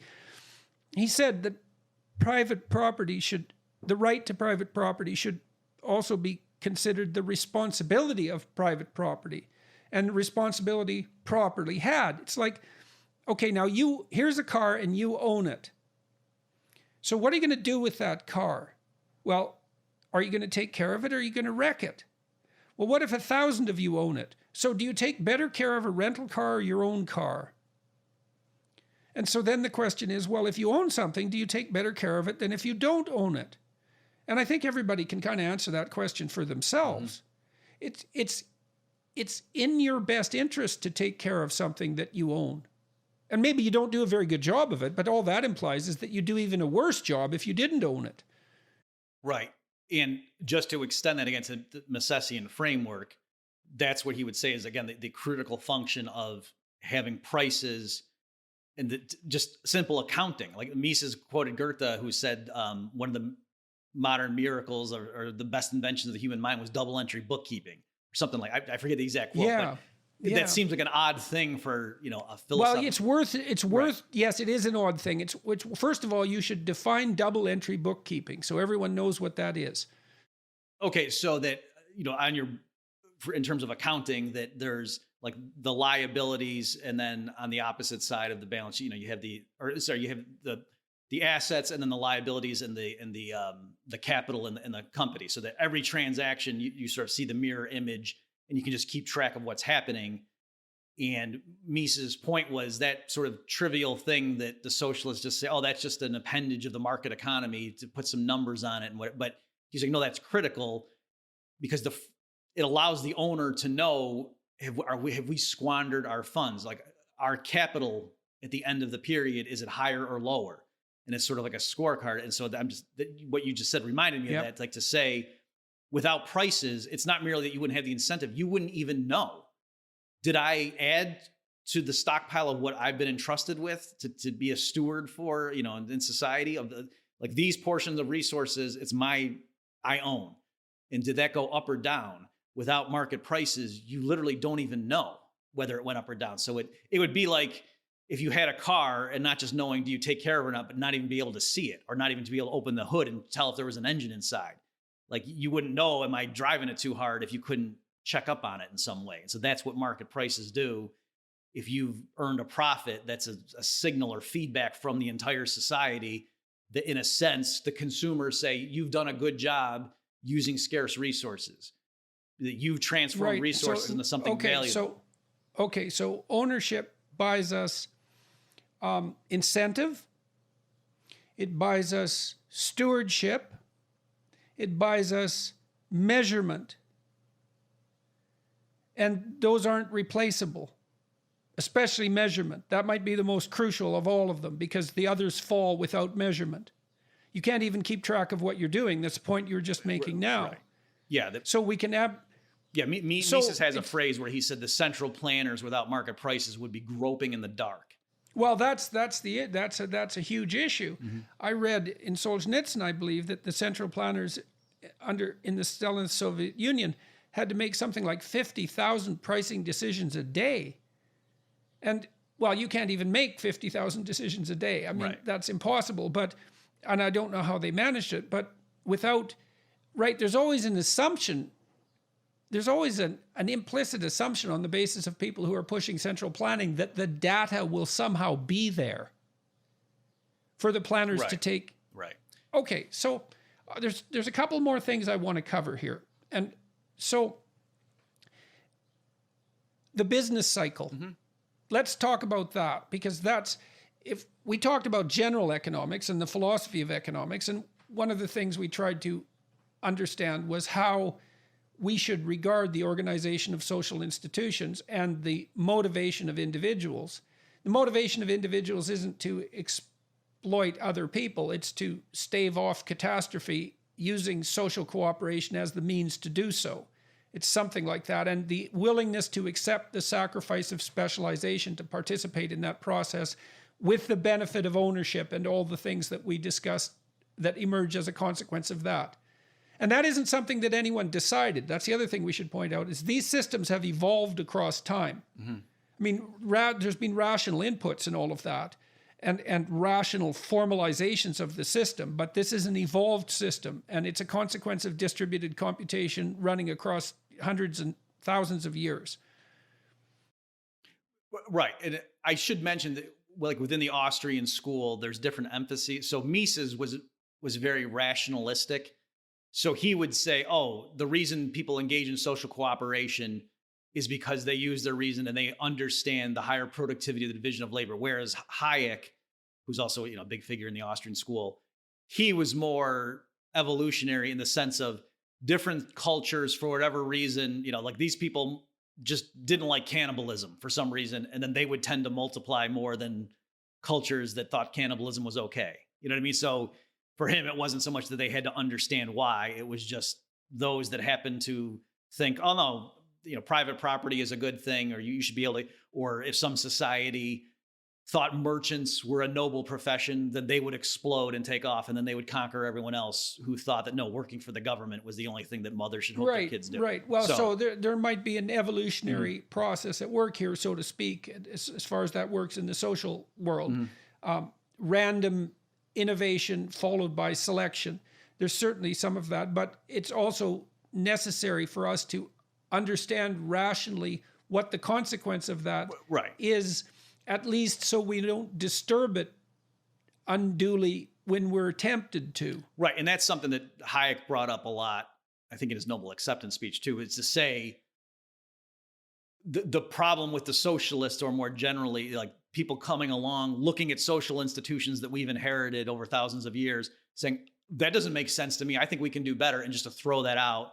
And that led to all the horrors of the 20th century, like the smartest guys in the room not understanding the social utility of some of these traditions.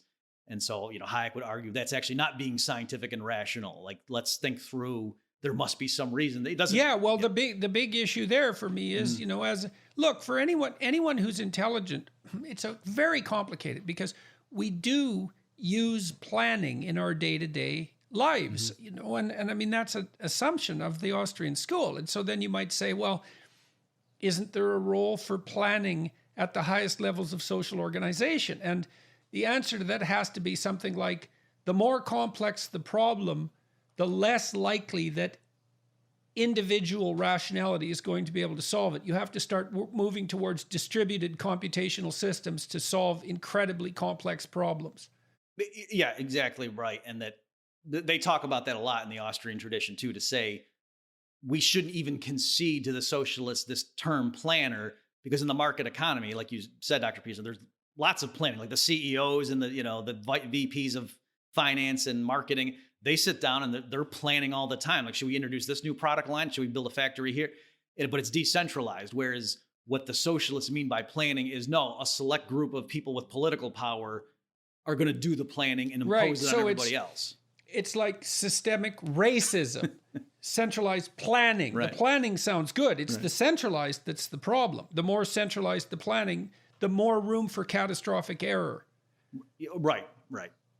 And also of political oppression too. Like we said, that's not a narrowly economic issue, but yes, since looking at history, we know it is possible that sometimes people do really awful things.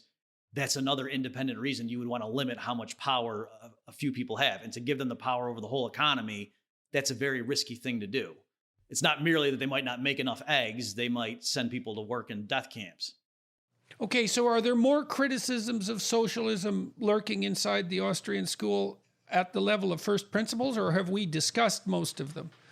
I think hitting the calculation issue is the critical contribution that Mises made. I mean, he Right. goes through Okay. it all, like inconsistencies in the Marxist worldview and like the polylogism. And so Mises says, they say there's polylogism, but they've never taken a theorem from economics and shown, oh, this is true according to bourgeois logic, but proletarian logic has a different axiom, and therefore it's step 4. The proof is wrong. He just says they just say that. You know what I mean? So Mises does really get into, rolls up his sleeves and critiques Marxism, but in terms of, for your audience, I think that the main thing was why calculation is such a flaw for socialism, but the market economy solves it with private property and money prices. Okay. Let's talk about the business cycle now, Okay. if you don't mind. So I'm going to give you free rein to do that. I'll interrupt, of course. Okay, sure. So, and this, again, like I said in the beginning, is, I think, one of the key contributions of the Austrian school that even other free market oriented economists like the Chicago School don't have. So in the Austrian tradition, like we said, prices serve a very important social function. It's like you say, there's like decentralized people all around the world with local information, and the price system is the nexus by which that gets communicated around. Like Hayek even likened it to a nervous system. And so that's a sense in which the whole system stays rational, if you want to use that phrase. Or how do we husband our resources economically? You need market prices to have that. So, okay. But now specifically, what is it that interest rates do? And in the Austrian school, they say that has to do with intertemporal planning, like long-term decisions. That's where interest rates really play a decisive role. And so, give a silly example, you're an entrepreneur trying to decide whether to build an apartment building, so you can know how much the steel costs, the concrete, the lumber, the glass, how much it'll cost to build. You can even forecast, in this neighborhood, I'll be able to rent it for such and such, and I'll bring in this revenue. So over the next 20 years, every year I'll bring in this much net income. Here's the upfront cost. Should I build it or not? A critical input to that decision, that calculation, is what's the interest rate? Because the interest rate's really high, then you won't build it. If it's really low, then you might. Okay, so let me harass you about the interest rate. Sure. So why do we have an interest rate? What is it exactly? Okay, so in the Austrian framework, loosely speaking, it has to do with, let me say, like the amount of impatience, the amount by which people are willing to defer consumption as long as they get more down the road. So the higher the interest rate, it's like the bigger the penalty is on waiting. So if society is very future oriented and very long-term thinking, they're willing to save a lot. Other things equal, that tends to push down interest rates. So firms can borrow at cheap rates and invest in long-term projects. So people are willing to defer. So why do you think our interest rates are so low right now? Okay, so right now, I think it's because of the intervention of central banks. And so this ties into, the Austrian concern with that is the low interest rates are giving the signal to entrepreneurs, go ahead and invest in really long-term projects, but it's the wrong signal. Okay, so your money, in conditions of low interest, you have money, say, in a bank account, so it can be translated into spendable currency instantaneously, and it's performing a function that's reflected in the interest rate. And so if it's just sitting there collecting 0.1% and the inflation rate is 3%, your money is losing value across time. So you're going to be incentivized to go find something more useful to do with the money, hypothetically. Right. So it's a two-pronged thing, that low interest rates, other things equal, make people not save as much, right? Because why would I save if I'm only earning, like you say, 0.1%? Whereas if you were earning 10% in your savings account, you might save more.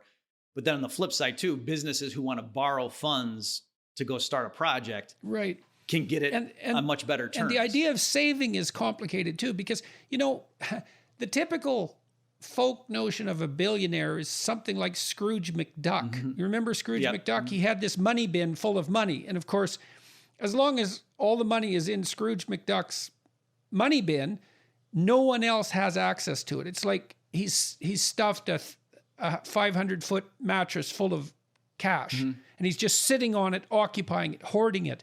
But when we save money in a modern economy, that isn't what happens at all. We put money, unless we put it in the proverbial mattress, we put it in the bank, and that enables other people to use it. And they can use a substantial fraction of it to go and pursue pursuits that in principle have to be more productive than the interest rate that we're being awarded. So we're not hoarding the money. Right. So everything you just said is true. But what's ironic is, if you think about it, even if people did do that, it would actually be socially advantageous, right? So someone goes out and produces a bunch of goods and services and people give him cash, and then he goes and just stores it in his basement. If you think about that, that person's going around doing work for people and giving them benefits, and then he doesn't get to consume without anything. Consuming anything. Right. So right, exactly. Except future consideration. Right. And so if he never, like in terms of like, what's the worst case scenario? Oh, he never spends it. That's actually, no, that would mean. So if he never spends it, it's deflationary. Right. So it drives down the cost of goods. Right. So it's just ironic to that. But you're right. Right. And the other thing too is, for most of today's billionaires, it's not even that they have money in a checking account that the bank had lent out. It's that they own stock in companies they created. So like Bill Gates or whatever. Right. So what they have is, it's very interesting, because in some sense they have power, and in some sense they have authority, and in some sense they can exercise compulsion, but they also have a tremendous amount of responsibility, because you really have to ask, and I've asked myself this many times, especially in recent years, do you want that responsibility? Like, having $1 billion is no joke. I mean, yes, I think Ted Turner famously calculated that if you spent as much as you could every possible day just on what are those goods that disappear? Consumable goods, you know, you use them and then they're gone. You could spend $400 million in your lifetime, and that would be flat out nothing but hedonistic spending. So maybe you have $20 billion, and well, that's like, you're basically running a pretty good-sized country at that point. Right. And it's not as, I read a biography of Howard Hughes. You know, Howard Hughes had obsessive compulsive disorder, and he got very ill in his later years. And like, his money just evaporated around him. As soon as he was unable to stay on top of it, it just disappeared like mad. And that makes perfect sense, because money is obviously valuable. And if you don't keep an eye on it, it has a tendency to distribute itself elsewhere extraordinarily rapidly. And so this envy of people who are extraordinarily well off, you know, it's based on a misapprehension about the nature of their existence, at least to some. I'm not making a case for the wonderfulness of abject poverty. Believe me, I mean, I'm not doing that at all. It's just that the picture isn't so simple. You do have a tremendous amount of responsibility along with all that money. And if you don't exercise the responsibility properly, all that happens is the money disappears extremely rapidly. Right, which is, again, another reason, just in terms of pragmatic considerations that you were mentioning a while ago about redistribute, you know, is there some utility or like allowing for the existence of billionaire speculators or, you know, stock investors and things? And I would say yes, that it's not correct to think that, oh, the reason they achieved that is because they siphoned it off from everybody else. That no, largely. Well, let's go after that. Okay. They inherited it. Let's start with that. So justify that. Okay, well, there I would say the person who, you know, if I go out and create a fortune, most people are okay with me being able to go and spend it at the casino or, you know, smoke it away or buy yachts or whatever, but I'm not allowed to give it to my kid. That seems weird.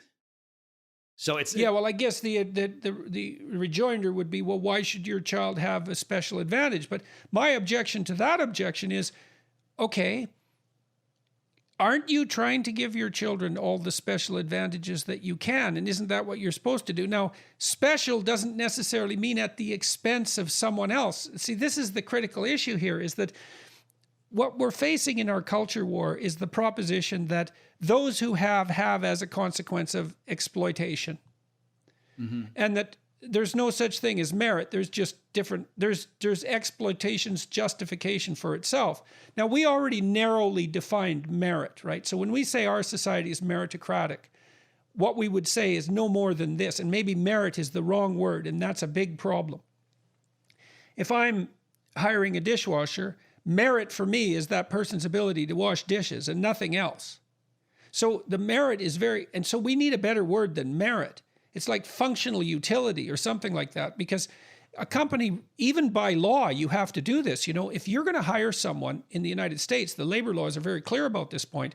You have to do a job analysis, which breaks down the job into its functional units, let's say. And then you have to look through your candidate pool and you have to find the person who's most qualified to perform those tasks using the best measurement techniques that are currently available. If you don't do that, you're in violation of the law. And so that's another rejoinder to the notion of systemic racism. And those bloody laws have teeth. They're not trivial. And they're heavily enforced. But merit isn't defined in terms of ethical utility precisely. It's defined very narrowly in terms of pragmatic function. It's that you're meritorious to the degree, you're meritorious in this particular situation to the degree that you can perform that particular function. And you can't say that a society is greedy and exploitative and say at the same time that it isn't predicated on merit using that narrow definition of merit, because you're not going to be very effective at being greedy and exploitive if you're not selecting for productive capacity, let's say. And I think just more generally on these points that you're raising, like, I don't think most people would say, yeah, it's a tragedy. Some kids are born without legs. Like, that happens. It would be crazy for us to chop everyone's legs off, to say, well, this is the only way to make it fair, right? That you would realize, no, that doesn't help anybody, including the people who naturally would have been born without legs. Like, they benefit from being in a society. So likewise, I understand, hey, it's not fair if some guy's rich and gives his fortune to his kid when, I didn't get that. But by all, I'm fortunate that my parents stayed married and that, they valued. Well, reading. yeah, And that's like, right. so, That's exactly the issue, right? Is that and I saw this, watched this happen, so to speak, from a historical perspective, looking at what happened in places like the Soviet Union and in communist China, still happening in places like North Korea, where every single person has enough of a comparative advantage so that there's some dimension along which they can be rightfully regarded as an oppressor.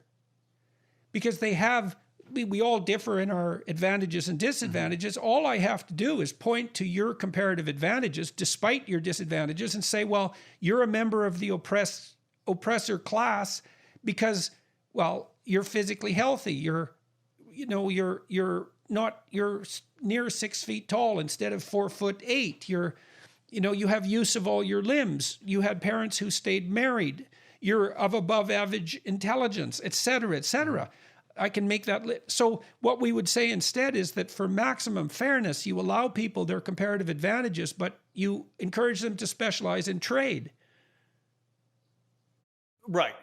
And that you're not, again, you're actually not helping the disadvantaged on whatever that narrow criterion is that you're looking at in that moment of analysis by hamstringing everybody else on that one dimension. So you're exactly right that, rather than looking around rather than looking with envy at other people or saying that's unfair, to say, oh no, this person has this ability that I lack. And so let that person develop that and run with it and produce in abundance and then trade with me and I'll. Well, then it's the issue with regard. Let's talk about the unfairness issue. It's like, well, there doesn't look to me like there's any systematic, centralized way of eradicating the essential unfairness, because the unfairness, and here's a perverse little issue as well.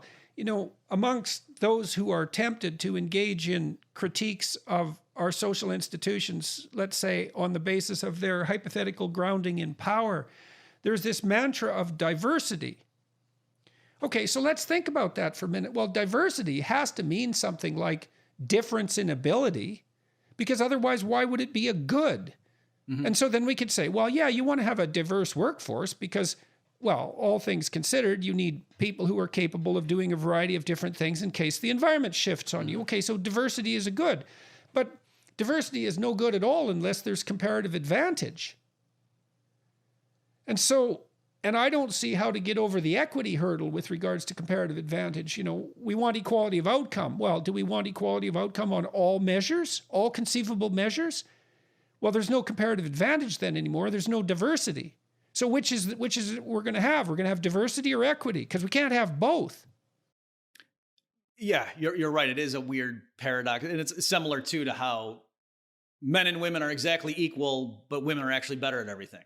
Like there's the, those two undercurrents in the standard rhetoric coming out nowadays in these culture wars. Yeah, I'm agreeing with you that it's the ostensible reason for why you would want to promote diversity in the workplace is that because they will argue with if you say, oh no, I should be able to hire the most qualified people and to make the most profit, and it's not fit. They'll argue with you, say, oh no, you're not going to sacrifice profit. You'll make more money if you do what we're telling you to, because for the reasons you're saying, that you'll have new perspectives when you're making decisions, and you'll know about these people will know how this customer base will react to your marketing, and so they're telling you that this is actually the profitable decision if you were enlightened. Well, and the thing is there's probably some merit to that argument, which is that if you want to serve a population, you probably want representatives of the population within your decision-making purview. But I would say the market already rewards that, right? Intensely. Right. And just to use a different analogy, it's like in the climate change debate. I don't know how much you follow that, but it's a similar thing where they want to pass all these regulations, like to give business, like to mandate businesses have energy efficient, insulation and do all these things. And so the right wing says, no, that's going to impose costs. And then the left will say, oh, no, actually, they'll save money. And so I would always point out, well, then you don't need to mandate it. Just fax your data to the CFO of the corporation and they'll do it on their own.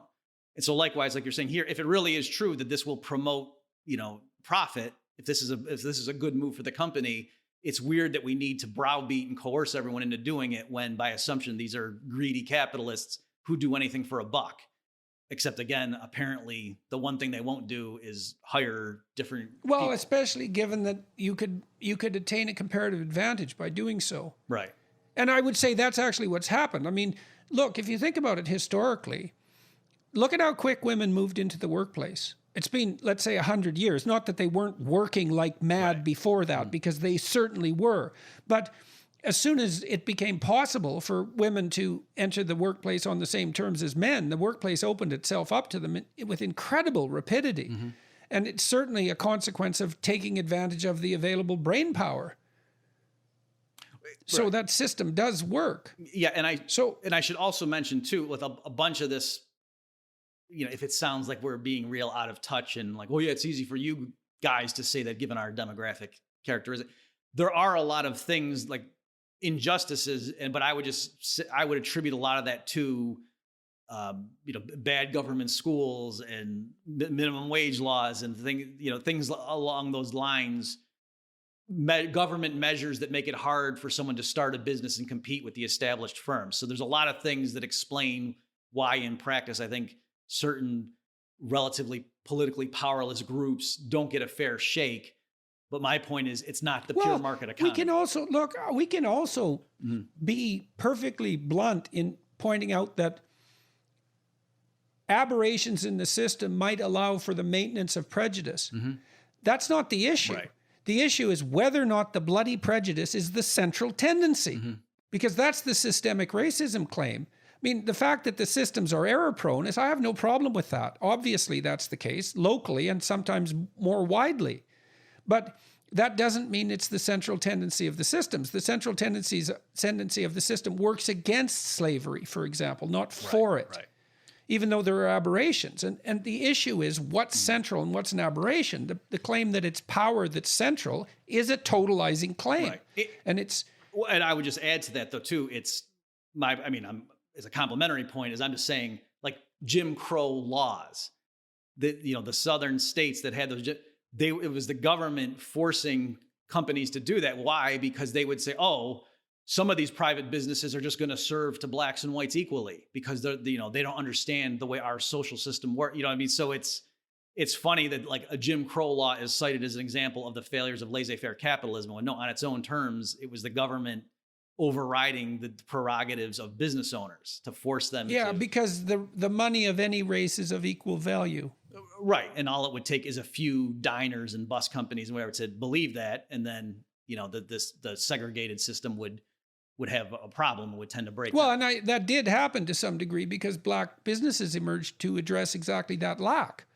Now, that didn't Right. remove the prejudicial laws, but it did allow for the provision of goods to the black community in those particular circumstances. So the market found a way around the laws, at least with regards to the distribution of resources. Right. So It's no justification for the laws. It's quite the contrary. yeah. So, okay, we need to talk about the business cycle.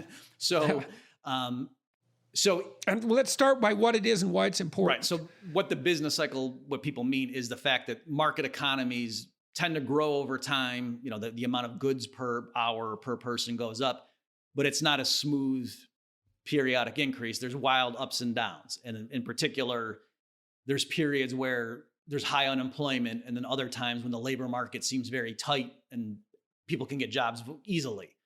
And so where does that come from? Why is that the case? And so the Austrian explanation is what happens is the banking system, and in modern times under the aegis of central banks, pushes down interest rates below where they should be. So interest rates get pushed to artificially low levels. That gives the wrong signal to the entrepreneurs. They start long-term projects, even though the public hasn't saved enough to actually justify those investments. So it gives this false boom period where everything seems prosperous, businesses are hiring, but there's not enough actual saving to bring it to the finish line. And at some point, the banks chicken out, the central bank raises rates because inflation's kicking up, and then, there's a crash. And so in the Austrian view, the depression or the recession, the crisis is caused by the preceding boom. And the only way to get rid of that boom bust cycle is to stop with this alleged medicine of cutting interest rates to stimulate spending. That's just sowing the seeds for the next crash. So the price paid for central planning that's not guided by market signals is deviation from the average, essentially, volatility.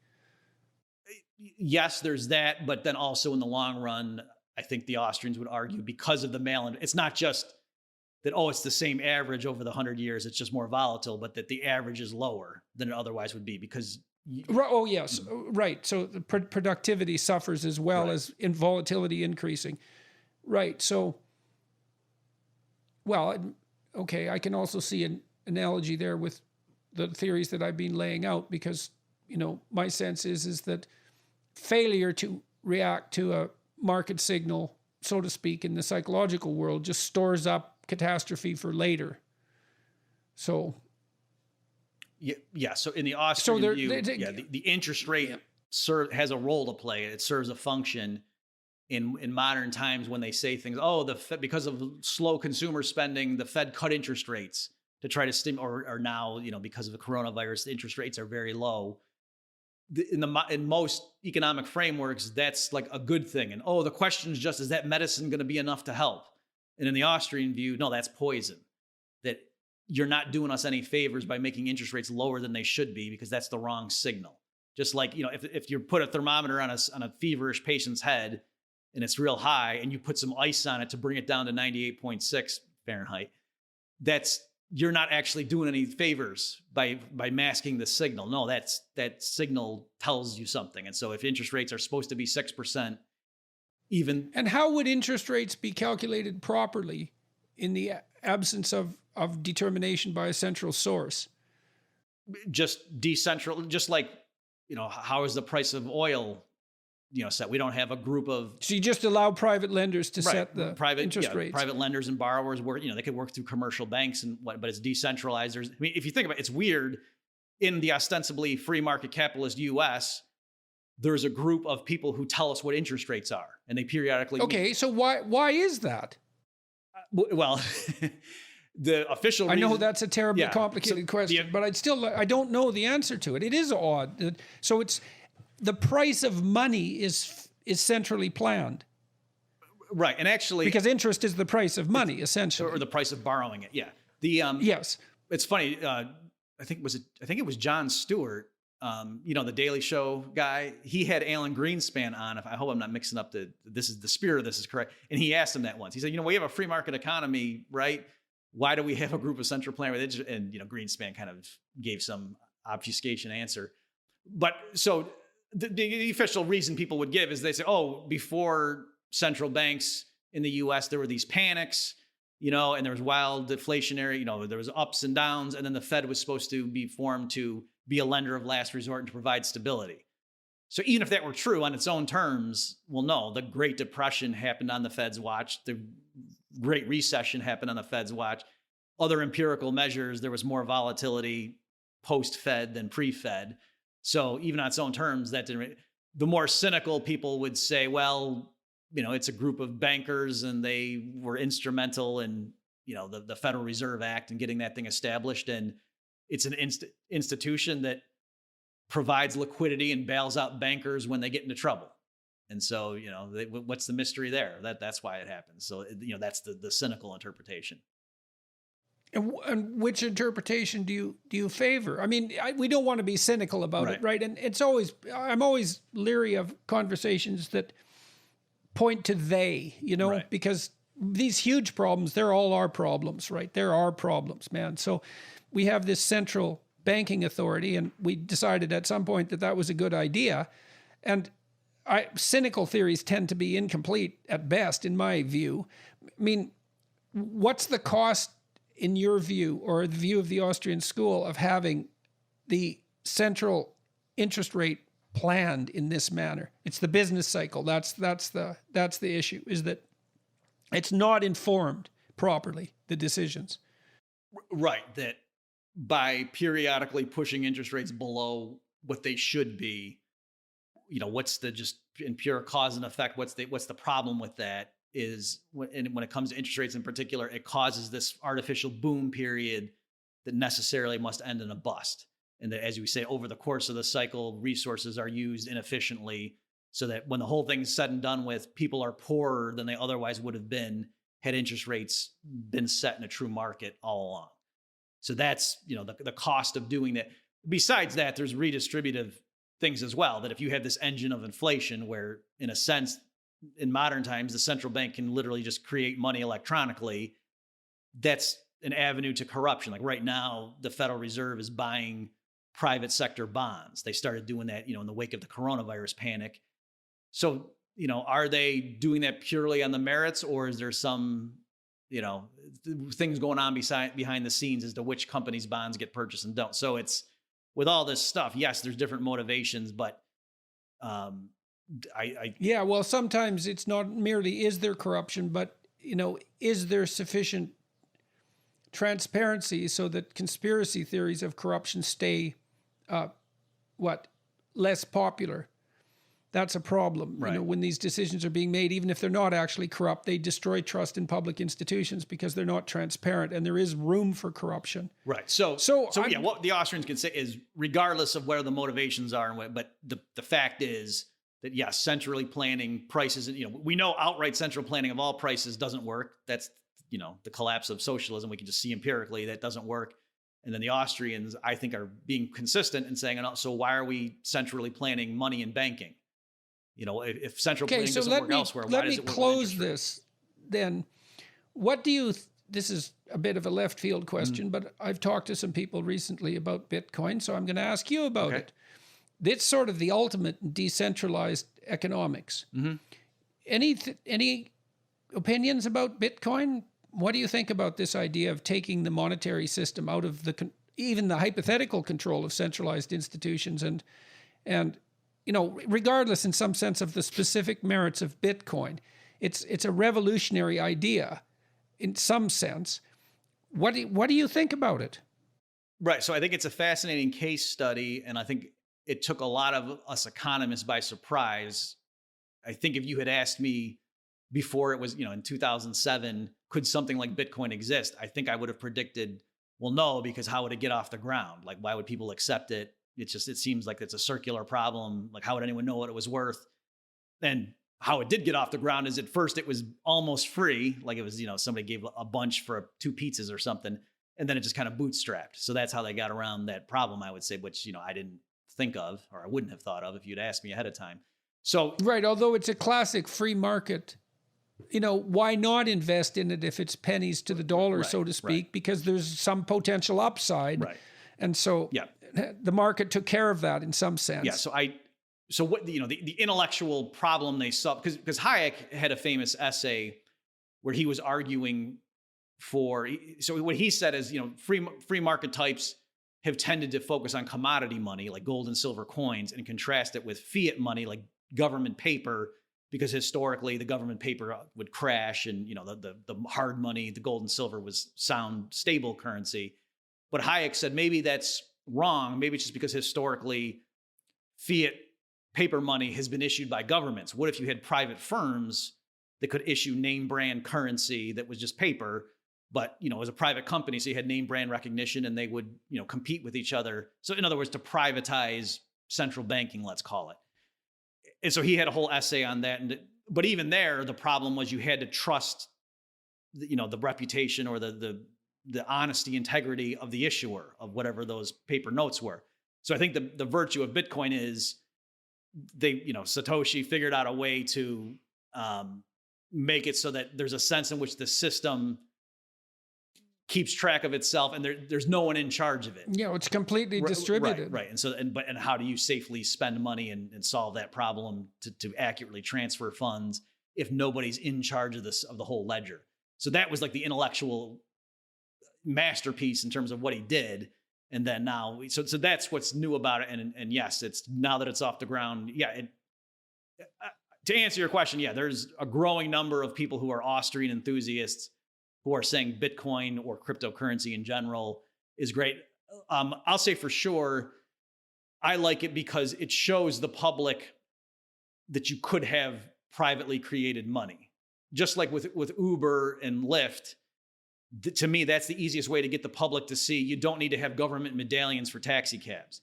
Because before Uber and Lyft, people might have just thought, oh no, it's for safety. You can't just have a free market in rides because the cabbie might shoot you or, rob you at gunpoint or something, or, be driving. Right. And that didn't happen. Well, eBay is interesting that way too, because eBay to me is an absolute miracle. I mean, I know it's a less robust platform than it once was, but I mean, it was free enterprise at its most wildly unregulated.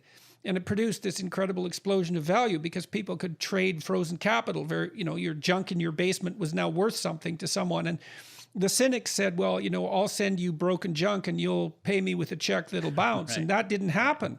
They put in place brokers, escrow agents to begin with, not eBay itself, but they were available so that you could insure your transaction. And what happened was the bulk of the transactions were so honest, like 99% of them or 98.5% of them, that the escrow agents weren't necessary. So, which was extremely interesting in my estimation. And Uber and Lyft are very interesting examples of that as well, because they seem to be at least as safe as taxis. In my experience, the Uber and Lyft cars are usually in better shape than taxi cabs. And they're much cheaper. And generally, it's a more pleasant experience. Right. Yeah, and it's cheaper. And it provides did provide instant employment to people, which was a real miracle in my estimation. It's like you were unemployed, but you had access to a car. It's like you had a job right then and there. Remarkable. Right. So as I think the average person could understand the possibility of, oh yeah, maybe we don't need the government to have a cartel operation with taxi cabs in the name of protecting the public from unscrupulous drivers. Likewise, I think with cryptocurrency, people seeing that and seeing how it works and, realizing, oh yeah, maybe we shouldn't just take it for granted that, oh, clearly the government provides courts and police and money. Obviously the government has to be in charge of issuing money, because otherwise to me, that's what one of the virtues of, cryptocurrency is that people can at least see an example of something that was obviously had nothing to do with the political system. Yeah, well, it does definitely seem to be a currency whose fundamental underlying philosophy is in line with the fundamental underlying philosophy of the Austrian School of Economics. The only reason I'm going to stop is I just do want to acknowledge some Austrians are divided on that. So some are really, they love commodity money and they think no gold and silver, and they think Bitcoin, like, no, that makes no sense. That's crazy. That's just like a big bubble. So I don't endorse that, but I do want to just say that our Austrians are divided. Yeah. Well, I guess the affinity is that it's a distributed currency. That hypothetically capitalizes on distributed computation. It's not under the control of any centralized bureaucracy. Whether or not it's the proper solution to that problem, so there's room for intelligent and of debate course, about that. Any Austrian, norm is going to say, go ahead and do what you want. They don't want to shut it down, obviously. Like, go ahead and do it if you want to. I'm just, I personally wouldn't invest in it. Like, that would be their view. Right. And you're right. The Bitcoin enthusiasts, though, they would say there's a sense in which it's even harder than gold because, it hits the 21 million and that's it. Whereas in principle, we could go get an asteroid that has a bunch of gold. So maybe gold actually wouldn't be the best money for the next 200 years because of some discovery or some, innovation in chemistry where they can just make gold pretty cheaply. Out of seawater, for example. Yeah. Whereas Bitcoin, just its very nature mathematically, it's got a fixed limit. And so there's a sense in which that's really hard if it were to become money. All right. Well, I think that's probably a good place to stop. I've been speaking with Dr. Robert Murphy. This is his book, Choice, Cooperation, Enterprise, and Human Action. And today we talked about the Austrian School of Economics and many other things. And thank you very much. It was very educational as far as I was concerned. I'm much more solid in my understanding of perhaps economics in general. Not that I know anything about it yet, but that was very helpful. And I appreciate you taking the time to speak with me and wish you luck with your book. And anything else you'd like to add before we close up? Oh, I would just thank you for this opportunity to talk with you. And I was very excited to do so. And I just want to mention I've been watching a lot of your lectures and I'm a big fan of your work and appreciate what you've been doing. No, thank you. Thank you very much. All right.